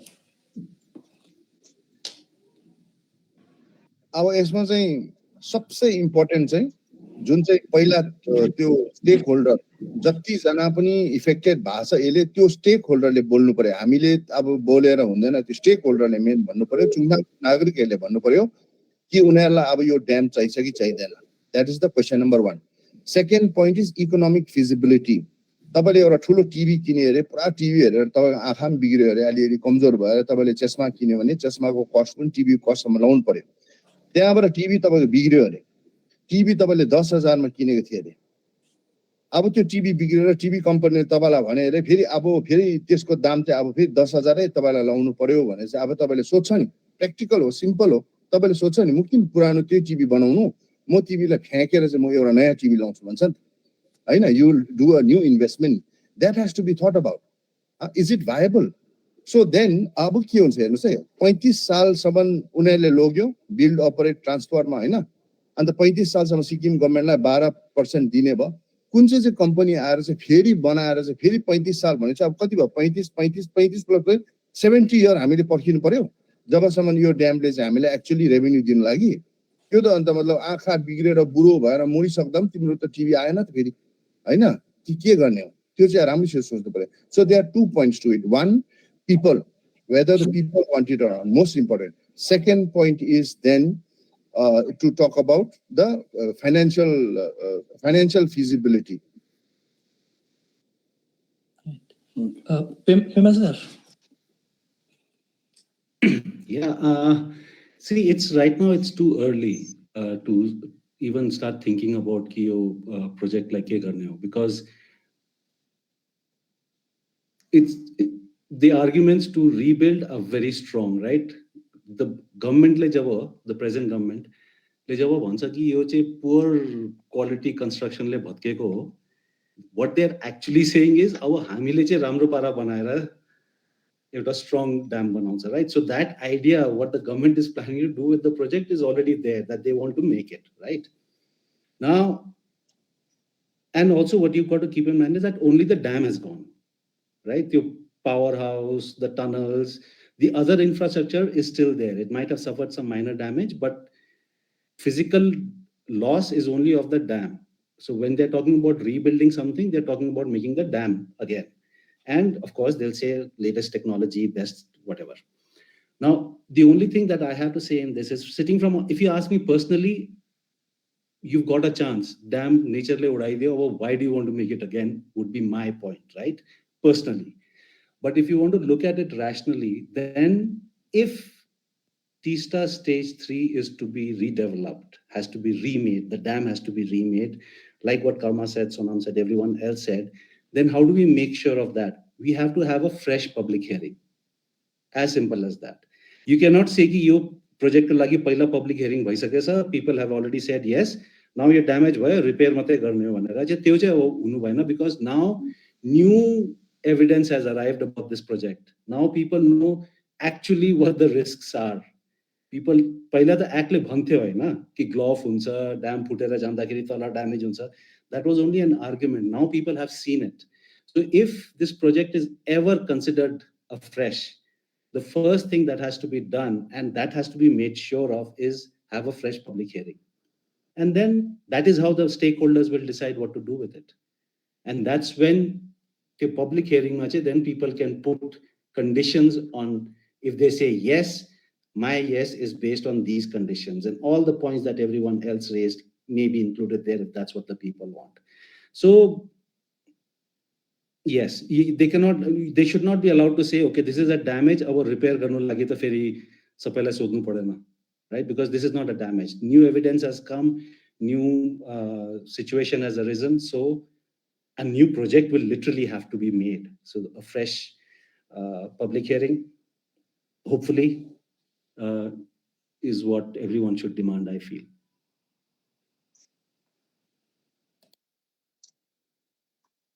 Ask. Okay. So let's. Pema, I just want to add one more point to what. Sorry, but just one more point I would want to add to what Pema sir mentioned. Apart from those public hearings and taking the public feedback, जुन चाहिँ तपाईको यो assessmentहरु भएको थियो पहिला environmental assessmentहरु, they should be redone in the context of the topographical terrain of the state. किनभने एउटा blanket तपाईको जुन चाहिँ terms protocols छ, that might be very well applicable to an area which is not as steep as Sikkim. So Sikkim को specific context मा जुन चाहिँ parameters evaluate हुनुपर्ने छ त्यो पनि हुनु पर्यो, which should be over and above the default requirements of the government policies. Just quickly adding one point here, the original environment impact assessment report did mention GLOF and all the other risks that are there. So you see, the point that I'm trying to, when I say that I don't trust the processes, is that you sabai information hunda pani, our processes fail us. It's not like GLOF is a new idea. Most school people were talking about GLOF, right? That is the time when people were talking about ozone hole, which no one even knows anymore, I think, the young people. So when people were discussing dam kina phutyo, right? There was so much discussion everywhere. What were the reasons that the dam broke? And my point was, what will you do with that information when you never ever used information for anything to decide your decisions in the past? How does it matter whether the dam broke because of GLOF or broke because the construction was bad? It broke. And Paila Sappai warning on the Kiripani, you did nothing with that information. So my point was simply this: you collect all information you want. If people want to be wicked, people want to be evil, they'll find a way of doing it. which is what brings me down to the whole thing, that if this project, maybe if it gets a fresh public hearing with fresh evidence, yes, sure, commission another environment impact assessment. त्यसले अझै time पनि पाउँछ 2-3 साल त्यो report गर्नु लागि. So that might just buy Sikkim some time. So, but I think people, like what we're talking about accountability, people have to make sure that, like, you read any report on national, local papers, political speeches, they knew everything. They even knew that the GLOF has occurred, right? It is like to that level they knew. Like people were saying advanced warning system kina thiyena. And my point is, why do you need advanced warning system? You received a phone call 2 hours before that the lake has burst. That is advanced warning. What did you do with it? So all this information is pointless if we have useless hands into which this information goes. So building capacity, building structures that have better accountability, transparency, like others mentioned. Yeah. We keep on going with this, the rants will become even more, from my end. Thanks, but we enjoyed the rants. I mean, it was very insightful. Thank you. And no, just moving forward now, considering like hydro projects is hydro projects, hamro lagi चाहिँ त्यति साह्रो, like it's not the best thing for us in the future also, like, you know, considering its impacts on hamro ecology, hamro and it's not contributing much to our economy, and hamro safety is getting safety, public safety is getting compromised. So considering all that, like this question is to everybody, and maybe Agar Palzar can Kama Palzar can answer it first, because I know he has to leave early. So the question is, like, what are the other revenue generating sources from for Sikkim? And I would like not mention tourism so much, because tourism, again, it comes with its own impacts. And I think we've had like a discussion on that. And also just related to that, what is the appropriate like economic model for Sikkim? Government job.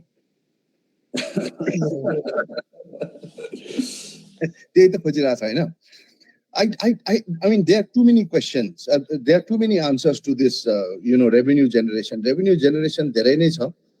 तर revenue जेनेरेसनको लागि चाहिँ हामी आफै काम गर्नु लागि ready हुनुपर्छ है. सिक्किमे जनता काम गर्नु लागि चाहिँ रेडी छैन. त्यो चाहिँ अब म है नराम्रो लागोस् राम्रो लागोस् म 99% भनिदिन्छु, we are not ready to do work. If we can do work, there are multiple revenue streams which can come and the state will be self-sufficient and efficient also. But we are not willing to do.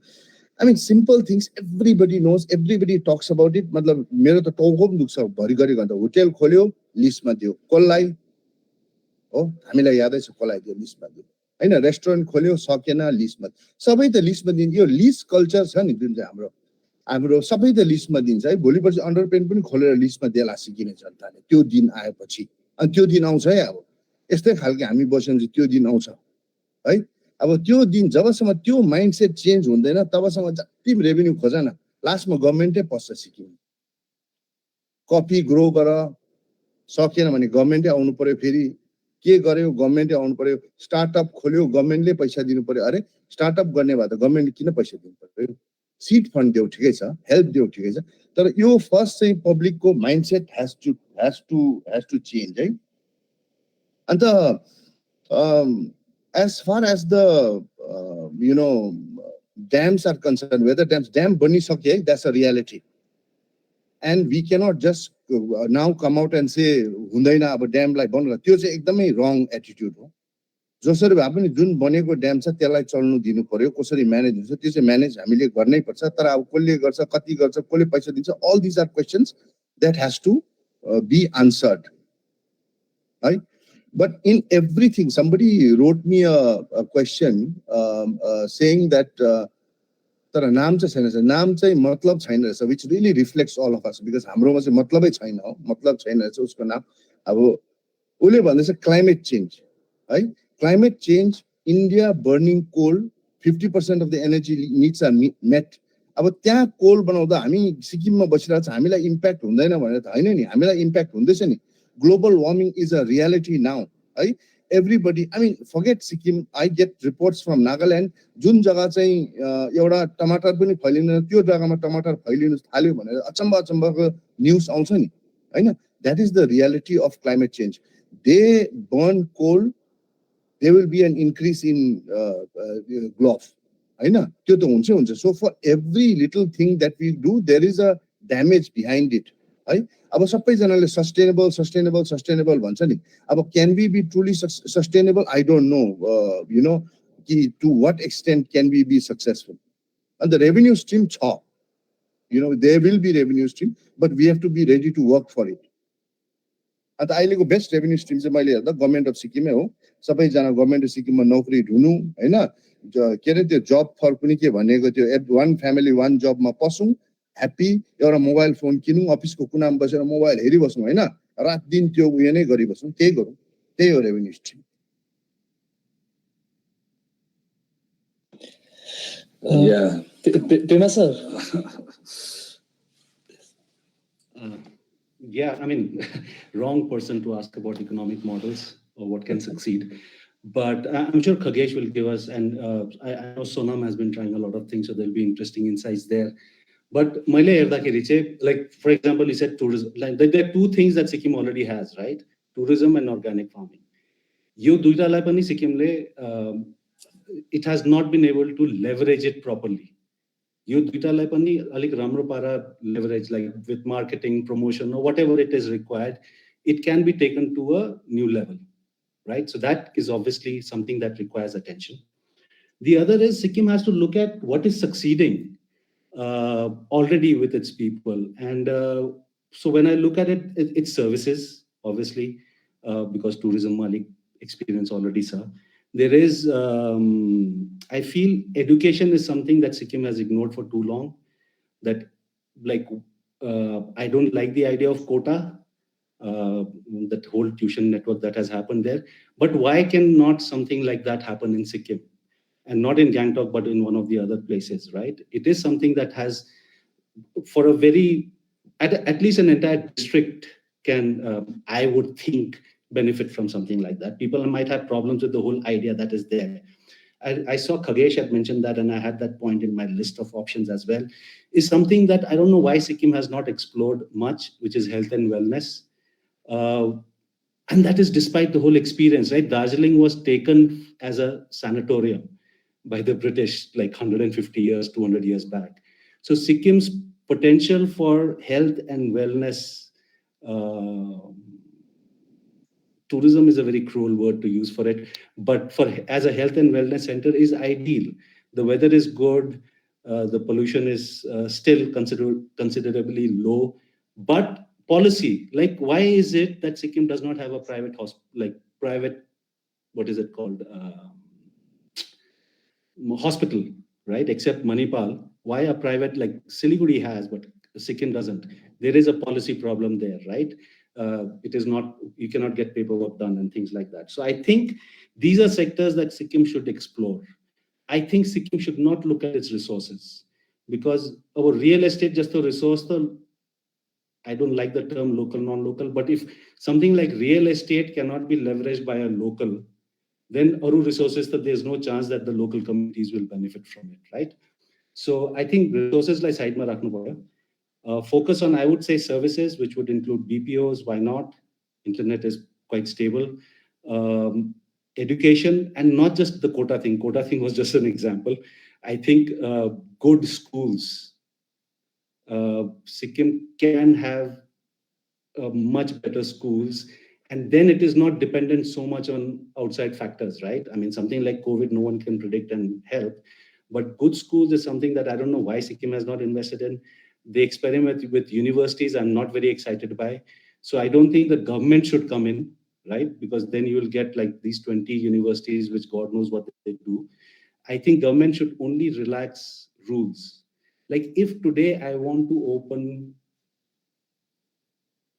a school spread over 5 acres, 10 acres or whatever in Sikkim, I need support from the government. There is no other way that you can do it, right? Who has that kind of, the rules will have to be relaxed. So I think that will have to be the focus.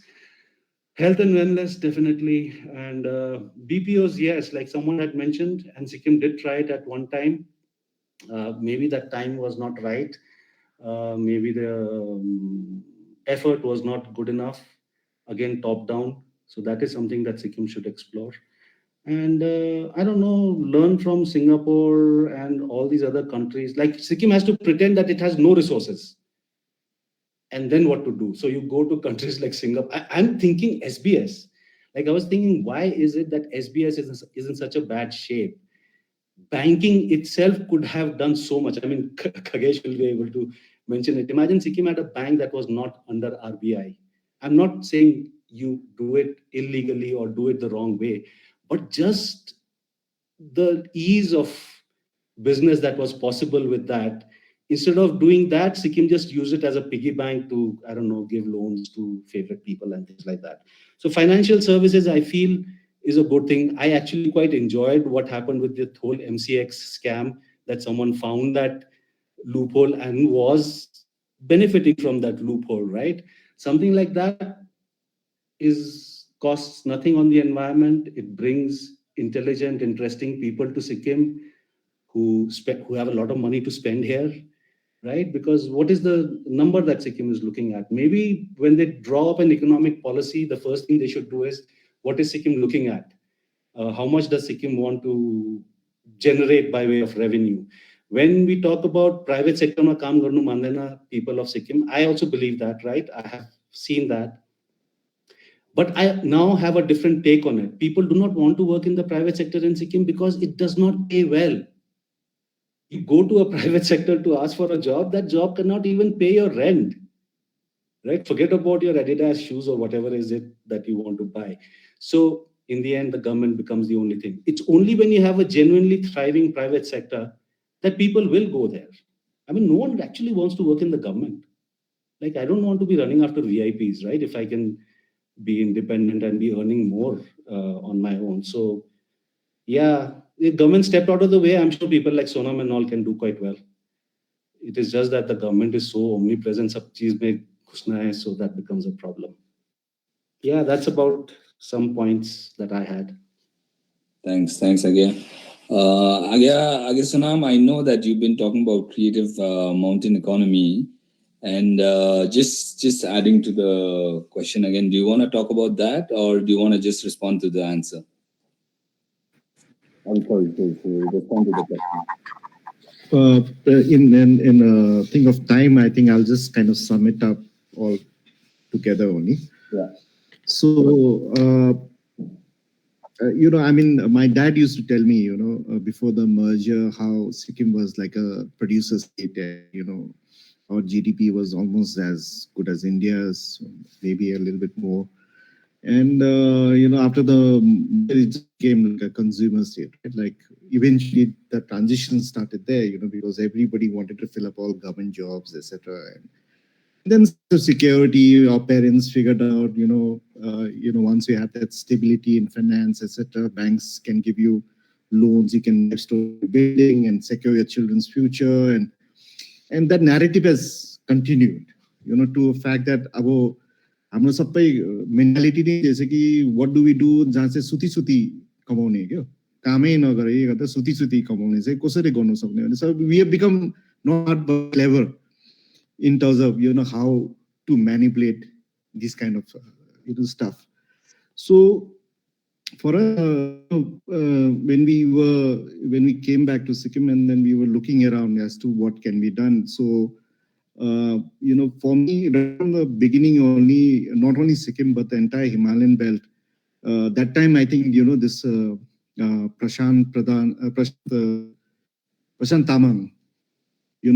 He was, I think, there was this massive, support and craze, that this guy from Darjeeling, reaching the Indian Idol and became the first Indian Idol, the TV show, etc. Then there's been multiple kind of online, TV shows, which is promoting talent. And recently, I don't name the person because he's still a child. She's just 10 years old, and her net worth, she won the very famous TV show, and then her net worth is something at the age of 10, her net worth is something around 50 lakhs. There's another YouTuber from Sikkim. His net worth every per year is 1.5 crores. And then we are beginning to think that, here the world has gone to some other level of, revenue systems where, if you have talent, if you have skills, there are now so many platforms, where you can actually exhibit the skills and convert that into revenue. And which is where I think for me, when we started building a model of, proposing this idea of the creative mountain economy, the idea was that, we every morning, unlike places, we wake up with very good aesthetics. We wake up to, birds chirping, etc. And, we wake up to a very nice feeling, peace, etc. All of that. So we should bring in industries which actually goes hand in hand with our skill sets, our knowledge, our the kind of resources that we have. Look at this disaster. The whole media is right now after the bamboo bridge, right? 3 days it took to show how resilient our communities are whenever there's disaster. Materials are there. There's tradition, knowledge, skills, they build. Why have we ignored that? Why have we ignored that for so long? All the states, construction, all the whatever infrastructure that's being built. We could have probably built even more fantastic stuff than the in-story building, the mall that we have in Gangtok. But why didn't we trust our own abilities? This whole lease culture, this whole entire thing actually, हमसे नहीं होगा, we cannot do it. Give it to somebody who can do it. We have bought in things which basically has, completely destroyed our confidence, destroyed our everything, whatever we have. So I just want to share some statistics with you, just to kind of give some idea of, economics and etc. all of that regarding the creative industry. So India's creative economy, when you look at arts, crafts, audio, visual arts, design, all of that, in 2019 is estimated to $121 billion. And that's basically when you look at the craft sector alone, the handicraft crafts alone, we only export about 5 to 6% of the world's exports in terms of crafts. And we are sitting here with our nettle, we are sitting here with bamboo, we are sitting so much, with wool and all of that, but we have kept all of that aside. And we said that these are not lucrative industries. When our same counterpart in Europe will put up a nettle rug and then sell it for 4.5, 5 lakhs. And that's something that we've just recently also kind of found out. So somewhere for us, I think when you talk about alternative revenue systems, we have to have very youth-centric kind of industries which has to come, and we need to understand the youth. We need to understand where coming from. We cannot just say one family, one job, and make job a very vague idea. Any like job is like I get also saying, take a mobile, sit in one place, expect a salary every month, and be happy with it. That guy is not going to sit on one corner just going to take that 10,000. He's going to figure out 10 other ways of doing side income out there in the same office only. And then it's going to be even more disastrous. So we have taken muscle and the brain of a state and put it into a very unproductive kind of a space. And this is the time when we really reflect. If we are really going to be serious about development and calling ourselves smart and calling ourselves whatnot, sustainable, all of that, then we basically have to wake up and, like, Khagesh was also asking sometime back, it's not the government's problem. What it is, we also need to ask the right questions to ourselves and to the right authorities. So for me, I think the way forward right now in terms of alternative industry, everything is the creative mountain economy thing. And this is also not only, skills, creativity, etc., all of that. It is linked with food security. It is linked with water security, all of that. You know, and this if you really look at it, look why is it that we just set up the zip line in Zongu, you know, and we were setting the line like that, and we were selling sacks of, you know, rice and dal and food, and we are just wondering, you know, why have we reached here? They have to send the rice and dal and all to them. What happened to all the crops? What happened to farming? What happened to our own self-sustenance, self-resilient when it comes to food security? These are some very hard questions that we have to now ask ourselves, you know, as a, not only, you know, blame it on government or blame it on XYZ. We need to, as a whole, you know, keep asking all these questions. And this is very serious. We need to have these discussions in our breakfast table with our parents, with our siblings, everybody who are at home. And this is high time we do it. It's this entire thing actually not only washed away a lot of these, you know, assets, this and that. It also has shaken up a lot of people, you know, and I'm talking to people who are like now thinking that, you know, बित्थामा यो गरिबस्छ जब लेकबा पनि ठिकै हुन्थ्यो किनभने covid भयो the people who were secured were only government people, no? उनीहरुकोमा त salary गइरहेको थियो every month, Hahn? And अहिले त त्यही भइरहेको छ अहिले त कतिजना bulk of the relief thing that is also coming is all coming from, you know, government employees only, if you really dissect the entire thing.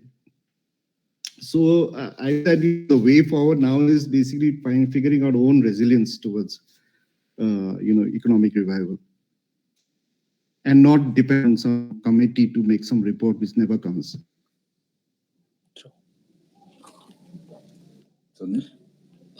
Okay, thank you again.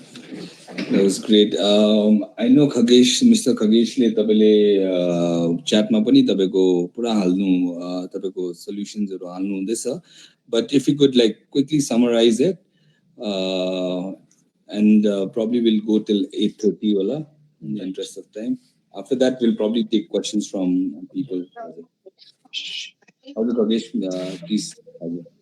Sure. So I think, I think medical tourism can be a very good opportunity for Sikkim, not just for its own citizens, but also for revenue generation.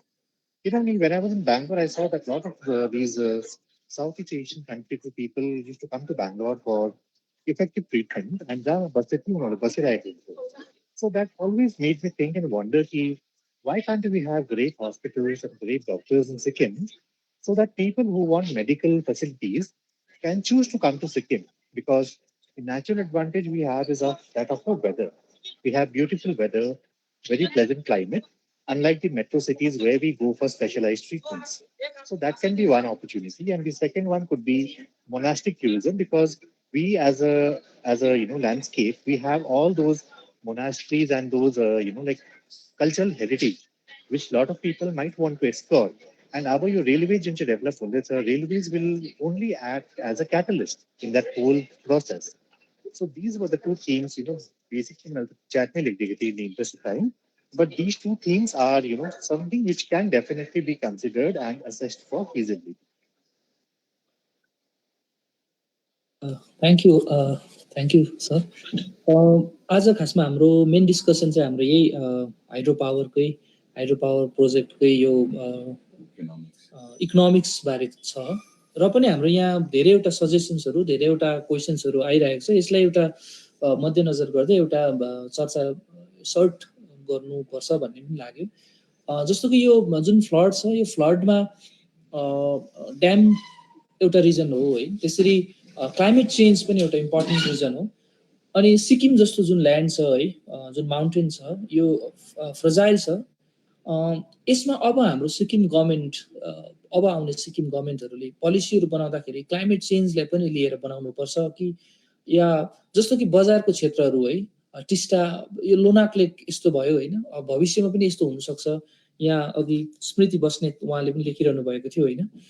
यसरी continuous यो climate चेन्जहरुले गर्दाखेरि सिक्किमको हाम्रो एक्जिस्टेन्शियल crisis नै है, यो त एउटा global phenomena, यो real हो। र अबको सिक्किमले चाहिँ कस्तो किसिमको पोलिसीजहरु अपनाउनु पर्छ, हामीले सिन्स अब यहाँनेरि यो क्वेशन्स त हामीले खासमा डिस्कस गर्न चाहिरहेका छौं हैन, अझै कति क्वेशन्स त हामीले गभर्नमेन्टलाई गर्नुपर्ने हुन्छ। तर पनि यहाँ हामीलाई एउटा सोसाइटीमा यो अन्डरस्ट्यान्डिङ पनि बिल्डअप गर्नु जरुरी छ। त्यो कारण हामीले चाहेको अब यो चेन्जिङ क्लाइमेटलाई लिएर कस्तो किसिमको पोलिसिजहरू अपनाउनु पर्ने, रम्फू, सिङताम, जोरथाङ, मल्ली जुन या अझै तलसम्म जुन रिभर बेल्टहरूतिर भएको जुन घरहरू छ, जुन बजारहरू छ, यसलाई कसरी हेरिनु पर्ने, ड्याम कन्स्ट्रक्सन या जुन डेभलपमेन्टल मोडलहरू जुन अपनाउँदैछौँ हामीले, यसलाई चाहिँ कसरी हेर्नु पर्ने, यो if Karma sir is listening, उहाँले स्टार्ट गरिदिनुहुन्थ्यो कि जस्तो लाग्थ्यो। यो फेरि मलाई त साह्रै क्वेसनमा सोध्दो रहेछ नि त अब म फेरि जान्ने भए त म साइन्टिस्ट हुने होइन अब होइन अब त्यो त ठिकै छ। म I just want to before I go एक दुईवटा कुरा चाहिँ म राख्ने मन थियो है। सल्युसन कसरी हुन्छ, कहाँबाट चाहिँ के पाउने भन्छ, एउटा चाहिँ हामीले याद राख्नु पर्यो, जुन चाहिँ यो टिस्टा यो 3 को जुन चाहिँ ड्याम उड्यो है, यो प्रोजेक्ट छ है, we have to remember, we Sikkim people don't forget that this is a crown jewel. Crown jewel भन्ने चाहिँ राजाको ताजको माथि लाउने jewel है यो चाहिँ है। 12 यो 100 megawatt को this project was the crown jewel of power projects in Sikkim. It was big. है त्यति बेला न्यूज गर्दाखेरि उनीहरूले ठुलठुलो कुरा गरेको थियो। योलाई सपोर्ट गर्न लागि मोर्गन स्टैनली, गोल्डमैन सैक्स, यिनीहरू सबै ठुलठुलो कम्पनीहरू आएर चाहिँ they had made a big deal about it. So this power project is a big deal power project. Let us not forget that. Let us look at this power project in that level. Yo power project भकियो, अब के हुन्छ, कसरी define गर्छ, त्यसले चाहिँ it will define the future of the hydroelectric policy of Sikkim. अब यो बनाउने हो कि नबनाउने, कसो गर्ने भने चाहिँ this will define. None other than the power minister, earlier power minister has talked about this project. Right? And Sikkim people will have to define now what happens to this project, whether this project will come again or not. All these things. And the other thing that we should do, and we should increasingly ask the government to do, is make all these things transparent. कुन चाहिँ हाइड्रोपावरले कति power बनाउँदैछ, कति पैसा बनाउँदैछ, it should be transparent. We should know about this. They should come out. है? अब यो hydro power प्रोजेक्टमा चाहिँ यति पानी आउँदैछ कि पूर्ति पानी पुरा आउँदैछ कि छैन है। कतै क्लाइमेट चेन्जले माथि ग्लेसियरलाई हिट गरेर हाम्रो वाटर फ्लो कम्ती भयो कि भएन हैन। अब वाटर फ्लो नै छैन, हाइड्रो पावर प्रोजेक्ट चलाकै छैन, राम्रोसित चलेकै छैन, एभ्री इयर लसको लसमा जाँदैछ भने फेरि किन राख्नु र हैन, त्यहाँबाट हतत पानी छोड्नु पर्यो नि। Why to create a loss being? Therefore, transparency is something we all have to seek from here on. And यो सब information चाहिँ public कोमा जानै पर्छ भनेर हामीले अन्त request गर्नुभयो। Till 2021 हाम्रो CM चाहिँ दिल्लीमा गएर दिल्लीको मिनिस्टरहरूलाई चाहिँ यो हाम्रो जुन चाहिँ टिस्टा 3 प्रोजेक्टको चाहिँ लोनमा चाहिँ इन्ट्रेस्ट कम्ती गरिदियो भनेर हात जोड्दै गरेको फोटोहरु पनि छ ट्विटरमा हैन। That is why this is a big project. We should not let go of this project. We should be informed. Everybody should be informed. Right? Now, climate change. What is climate change and what it is creating havoc across the world. Right? And we are Adi Pawa Manam Komti Manchi. I mean, we are like little bit tiny Komti Manchile, Garda Europe, world, across the world, nobody is listening. Jole pollution garesa. I had attended a couple of this UN ka dunia bharko meeting, mo confused bhara hai, ma kehi bujena unhale ke kura gareko हैन। म त कति बेला confusion गयो तर मैले केही बुझ्दै सकिन उनीहरु हैन। मैले चाहिँ भनेको तपाईहरुले के गरेको भन्दा चाहिँ त्यो चाहिँ उनीहरुले all the countries मिलेर यति सारो कम्प्लिकेटेड बनाइदिएको छ, यति सारो कम्प्लिकेटेड बनाइन्छ, कमन म्यानले हामी भित्र बसेर यो मिटिङमा चाहिँ हामी बुझौँलै भने चाहिँ बुझ्नु सक्दैन है। एजुकेसन गर्नु पर्यो। त्यही कारण हामी सबैजनाले we have to make things simple. We have to get educated on this climate change and the war to fight climate change, and there are warriors who are trying to fight. These people must be engaged. है हामी actor Amitabh बच्चनहरुलाई नल्याउँ सिक्किममा कुनै कोहरुलाई है, माधुर दीक्षितहरु त अहिले हाम्रो टाइमको थियो, अहिले टाइमको त मलाई याद पनि छैन, पिक्चर हेर्नु बन्द गरे। त्यस्तो मान्छेहरुले हामी साइन्टिस्टहरुलाई ल्याउँ है, हामी यस्तो एक्टर एक्ट्रेसहरुलाई बेसी नल्याउँ है। अन्त साइन्टिस्टहरुलाई पैसा खर्च गरेर ल्याउँ, उनीहरुको कुरा सुन्यो भने हामी अलि ज्ञानी भएर हामी बुझ्न सक्छ। नभने हामीले अचानक सिक्किमे जनता 10 जना ट्याप्पै उठाएर युनाइटेड नेसन्सको त्यो मिटिङमा ठक्क फ्याँक्दियौँ, केही बुझ्दैन, पुरा फोटो खिचेर सेल्फी खिचेर पुरा घुमेर खाएर अलिकति वेट पनि बढेर फर्केर आउँछ, केही फाइदा छैन। एजुकेसनमा इन्भेस्ट गरौँ, हाम्रो स्टुडेन्टहरूलाई एउटा करिकुलम दिउँ क्लाइमेट चेन्जको, किनभने हामी चाहिँ climate change just like the small small islands of the world, we will be impacted by climate change the most, because we are living in a त्यो अब खोलापट्टि हेऱ्यो भने चाहिँ हामी चाहिँ बलुवामा बस्दैछ है, यसरी बलुवामा बसेर कुन दिन पानी आएर त्यो बलुवा जस्तै हामीलाई सब बगाइ लान्छ, हामीलाई याद छैन हैन। त्यो प्रब्लम छ। एजुकेसनमा चाहिँ इन्भेस्ट गर्नै पर्यो। We have to engage, and most importantly अबदेखि चाहिँ गभर्मेन्टलाई पर्खी बस्यो भने चाहिँ हुँदैन। गभर्मेन्टलाई पर्खी बस्यो भने चाहिँ ओ गभर्मेन्टले बनाओस्, यसले बनाओस्, उसले बनाओस् हुँदैन है। So part of the solution in my point starts with education, and that is the only thing. कसरी के बनायो, कहाँ लोग्यो, के बनायो, सबै चिजमै प्रब्लम छ।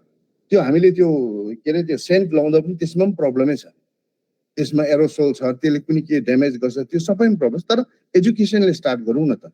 Let us B informed, end informed by people who know climate change, and not be informed by the WhatsApp university, which is very, very dangerous, right?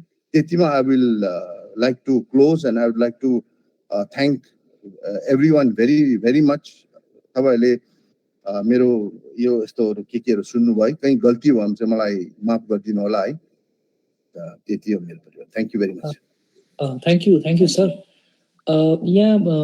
यहाँ धेरैवटा कमेन्टहरु पनि आइरहेको छ।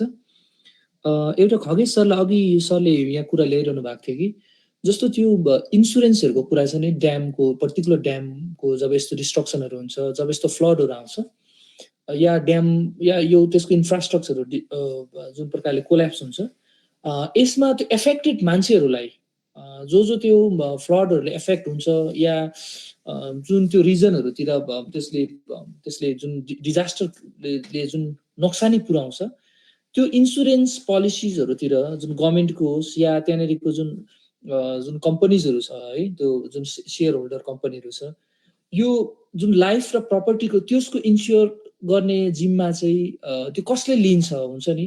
अब यत्रो लाइफ गयो, यत्रो प्रपर्टीहरु नोक्सान भयो, यसको बारेमा चाहिँ कस्तो हुन्छ सर? यसको लागि भन्नु पर्यो भने चाहिँ अब तपाईको खासमा जुन चाहिँ इन्स्योरेन्स कम्पनीले लिएको छ, आइडियली त त्यो इन्स्योरेन्स तपाईको कम्पनीको प्रपर्टीको लागि हुन्छ। That means the infrastructure of the company. And in the event तपाईको एक्चुअल लस 100 रुपीस भएको छ, इन्स्योरेन्स कम्पनीले तपाईलाई 150 दियो, then you have some surplus, जसले कि तपाईँ you can use that surplus to compensate all those people who have been a victim of this natural क्यालामिटी।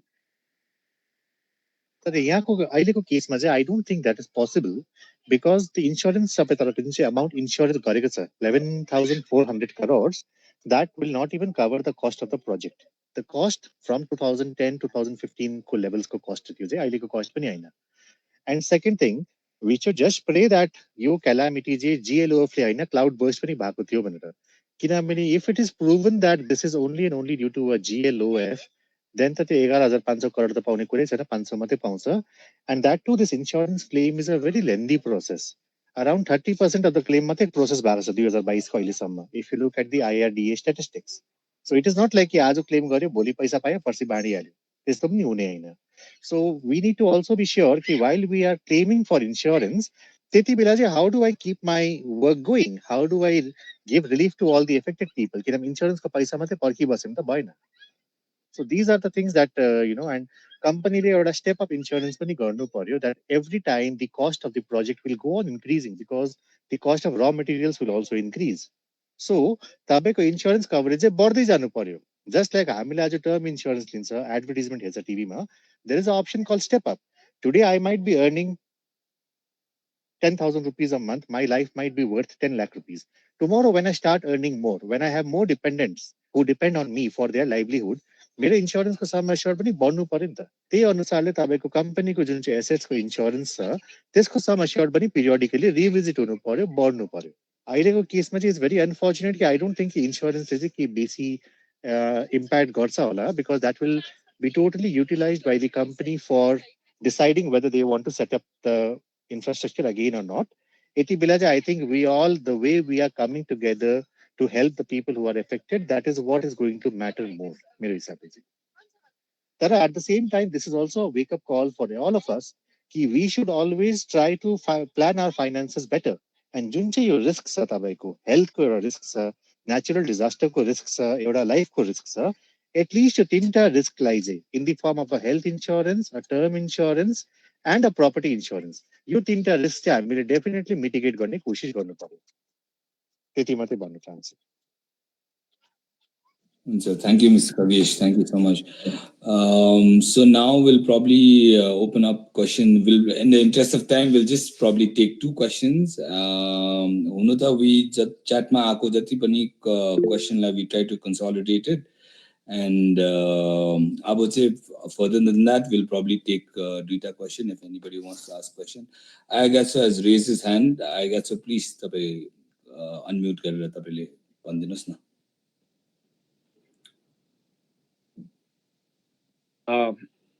Thank you for मलाई मौका दिनु भएकोमा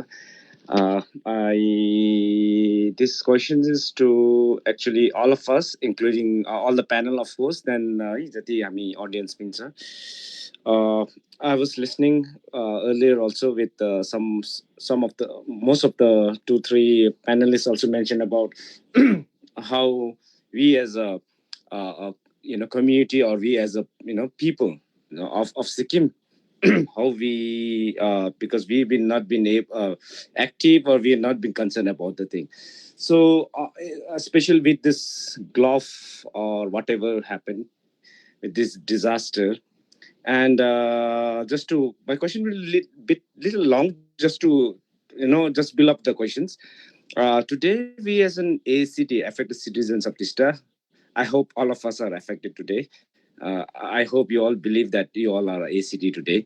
With that hope, we had 3 or 4 days back, we had we want to really make a statement today and then we put up in social media and again asked everybody to join us for a rally. But of course, it was in Zongo.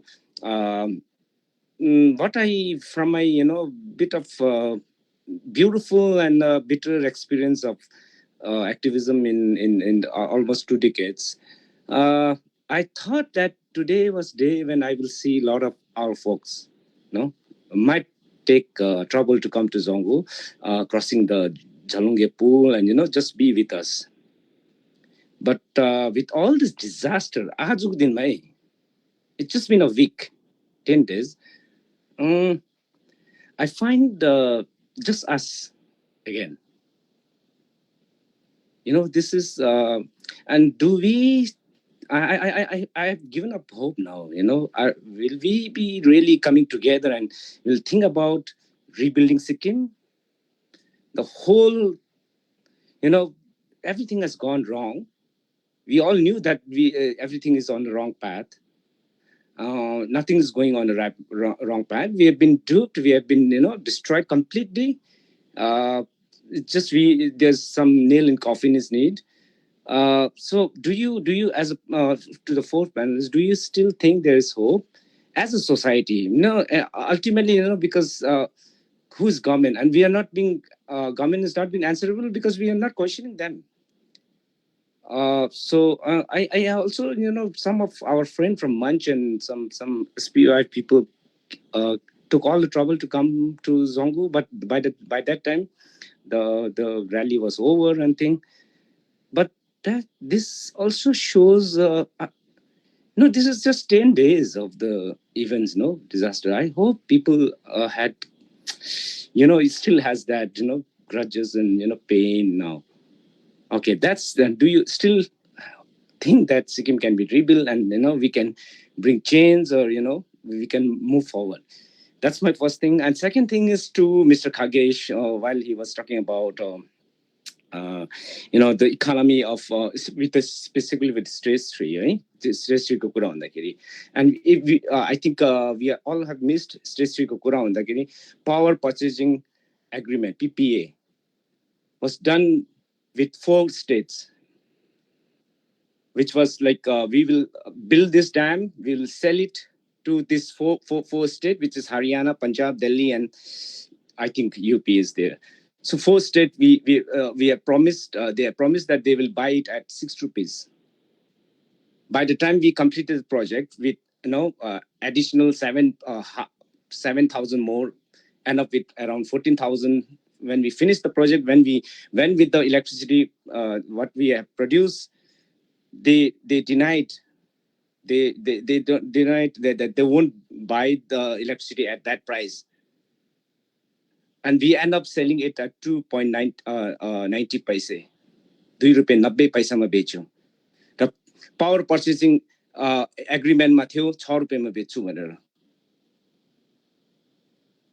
I mean, this just don't bring this damn hydro dirty dam, and we just like it's just sham, right? How can we still defend dam as a Sikkimese society? The dam has failed every time. Every year the dam is failing us, and then this time it's such a big blow for us. We can't defend dam now, and if all of us, even in this online, I think it's time that if we have something, we feel for Sikkim, I think it's time to come out and just let's come on it and just this dam will not take us to anywhere, yeah. So my questions is, first is, do you have hope that we can we can rebuild Sikkim and then we can bring some change, unless we are somewhere else, because the way the climate is, we are blaming the Teesta and the glove, and we are not accepting that glove, that we are saying that the global, it's a global phenomenon, that climate change is happening because of the global but we are not accepting the very fact that building this of dam, this scale of dam in that fragile region ecosystem is wrong. We are not accepting that. No, with all my question is do you, Agya Pema, Agya Gelson, Agya Karma is there, Agya, do you still have hope? I think in this way, I think Gangtok will be the next disaster, with whatever we are saying. So I just need one line that we still feel that we can rebuild, we can come together as a society and really raise questions, probably rethink everything, the model of development in our state. Thank you. Thank you, Aga. So I mean, it's yeah, we're completely with you. We feel what I mean. Probably it's unimaginable to sort of feel what you're feeling, and I'd probably like to request all the speakers as well to sort of try and answer to Agatha's question, and then also with that probably you can have your closing statement as well. Thank you.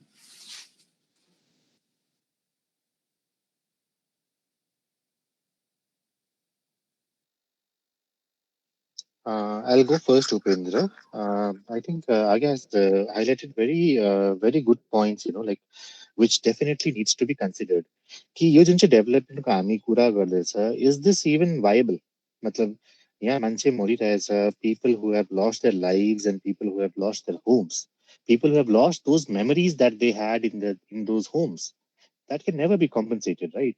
So whenever we are talking about what next one, the people have to participate and we need to be vocal about what we want and what we don't want. As simple as that. It always has to be a majority ka thing. Like government always works on majority.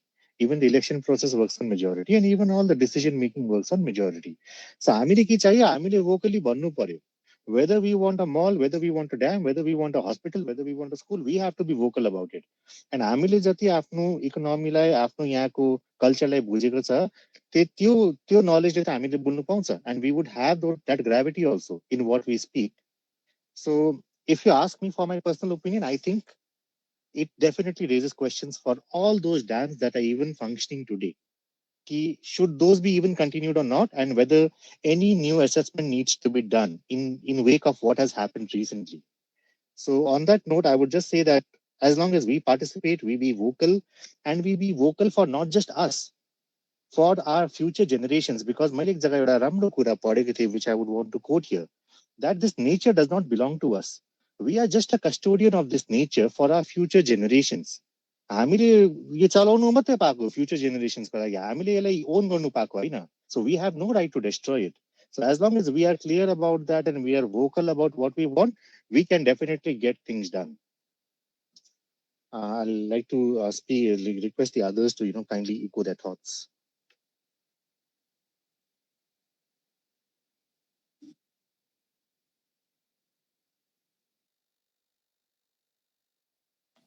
Anyone can go. Please. Okay. So,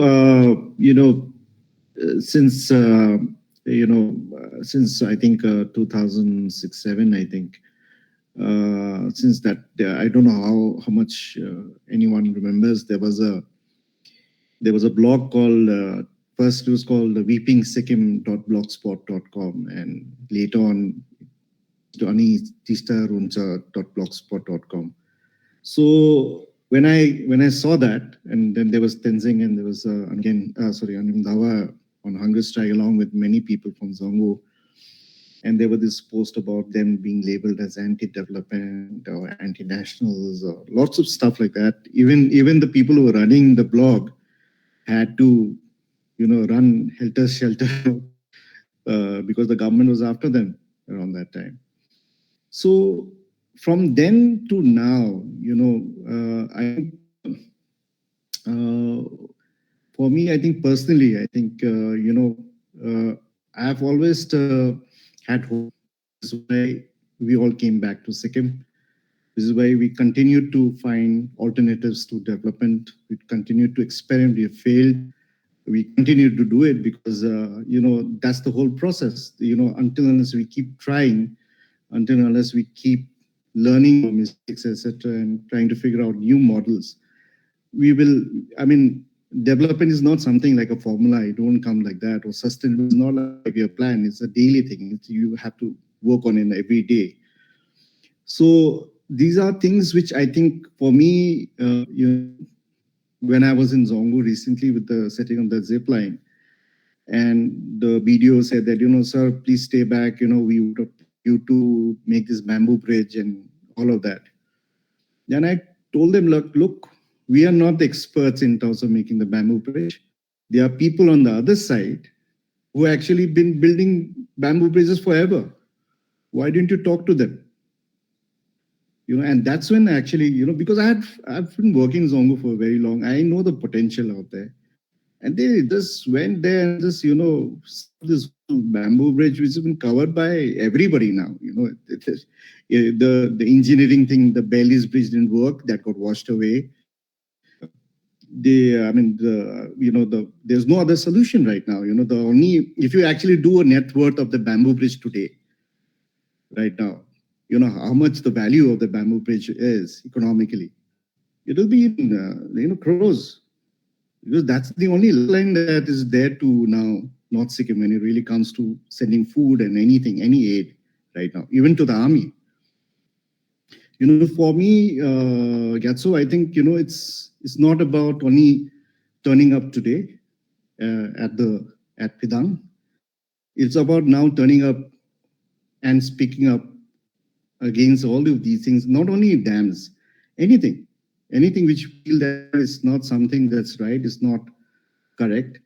We need to do that now, because I think if we continue to, be afraid, and, I think what Agapema was mentioning about democratic systems and all of that, at the end of the day, everything boils down to that. It all boils down to that. And we need to kind of, because the leaders that we elected is a part of our own society, they're a reflection of us only. Until unless we actually, as public change, these leaders have all the reasons to justify their actions. So, definitely, I have hope, again. So I think, that's something that all of us should lead this today's meeting with. Pema sir तपाईको कुनै Yeah, with concluding remarks. So Dawa had asked whether do we still have hope. I mean, I'm a perennial optimist. I always have hope because what else is there if there is no hope? And as for, I mean, if it was just today's specific incident that Gatso was talking about, then they should be used to it by now. I mean, people have let down act in the past many times. People have it's very difficult. SPYF group is here as well, right? It is very difficult to get people to support good ideas, especially if it carries any risk. So that is one. But both of you will agree, SPYF, Munch, and ACT will, I think, agree that things are much better now than they were some years back. So that is what gives us hope, right? There are more people speaking up, there are more platforms. So that is what gives you hope. The idea is that we keep having these conversations. I think there is also responsibility on us. Like if something does not work, then we have blamed people for very long for not doing enough. But I think we should turn it on ourselves and say, okay, what did we not do properly enough to get the word out or convince people? As for whether this thing will shock people, I don't know why anyone expects this flood in the Teesta to have any more impact than the earthquake. I mean, the earthquake impacted all of Sikkim, and Sikkim has forgotten that. This flash flood was only on the Teesta. I mean, only, I don't mean it in a pejorative way, but your flood, your bar the Teesta ma Chungthang lekin Rangpo le suffer kare along the valley. If you go to Singtam or Rangpo today, the part, like if you walk in the main town area, it's almost as if nothing had happened. So Gangtok was an affected citizen of Teesta until the roads to Siliguri were closed. The road pani, now that you can travel down to Siliguri, you're no longer affected. So that is a reality we have to live with. And not everyone is going to kind of step up. People will not automatically learn. I mean, that is just how we are. Maybe it's our survival tool or trick or whatever, like we don't. But the hope is that these conversations are kept alive. There is already a lot of problems that we are seeing in the way the relief is being managed, and that is not because anyone is bad or not doing their things properly. It's just that people. I mean, imagine. I was just talking to someone. I said, like, this is just on the Teesta, right? You have Dikchu, which is used to disasters, right? So they are fine. They've seen what stage 5 did to them. They managed it quite well. Chungthang has the experience of the earthquake and it's cut off. So the rest of Sikkim does not really know much about Chungthang. Singtam and Rangpo. Rangpo Mapani, IBM primarily. These are the affected areas.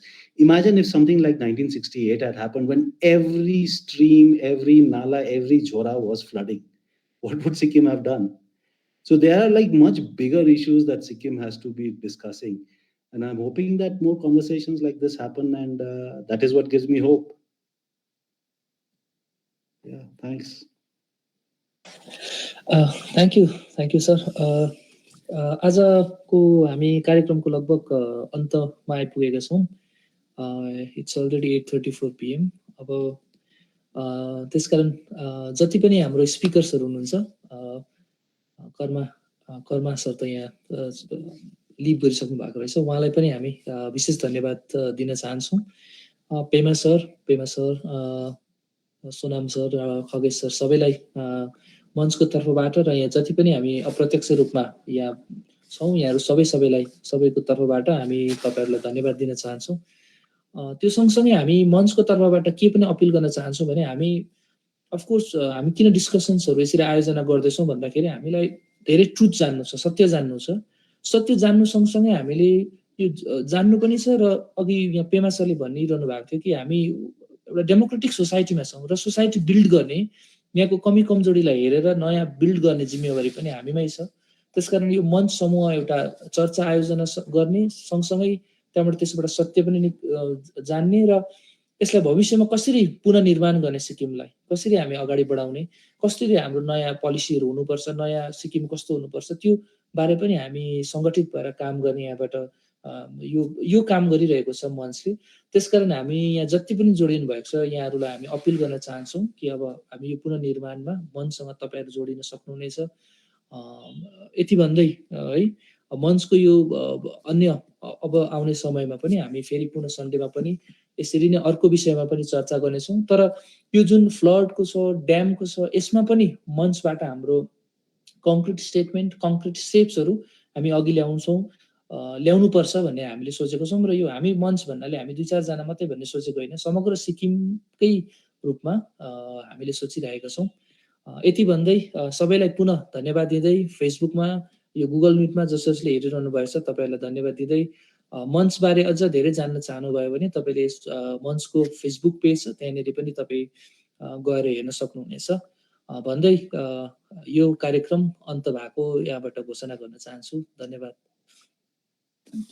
Thank you everybody.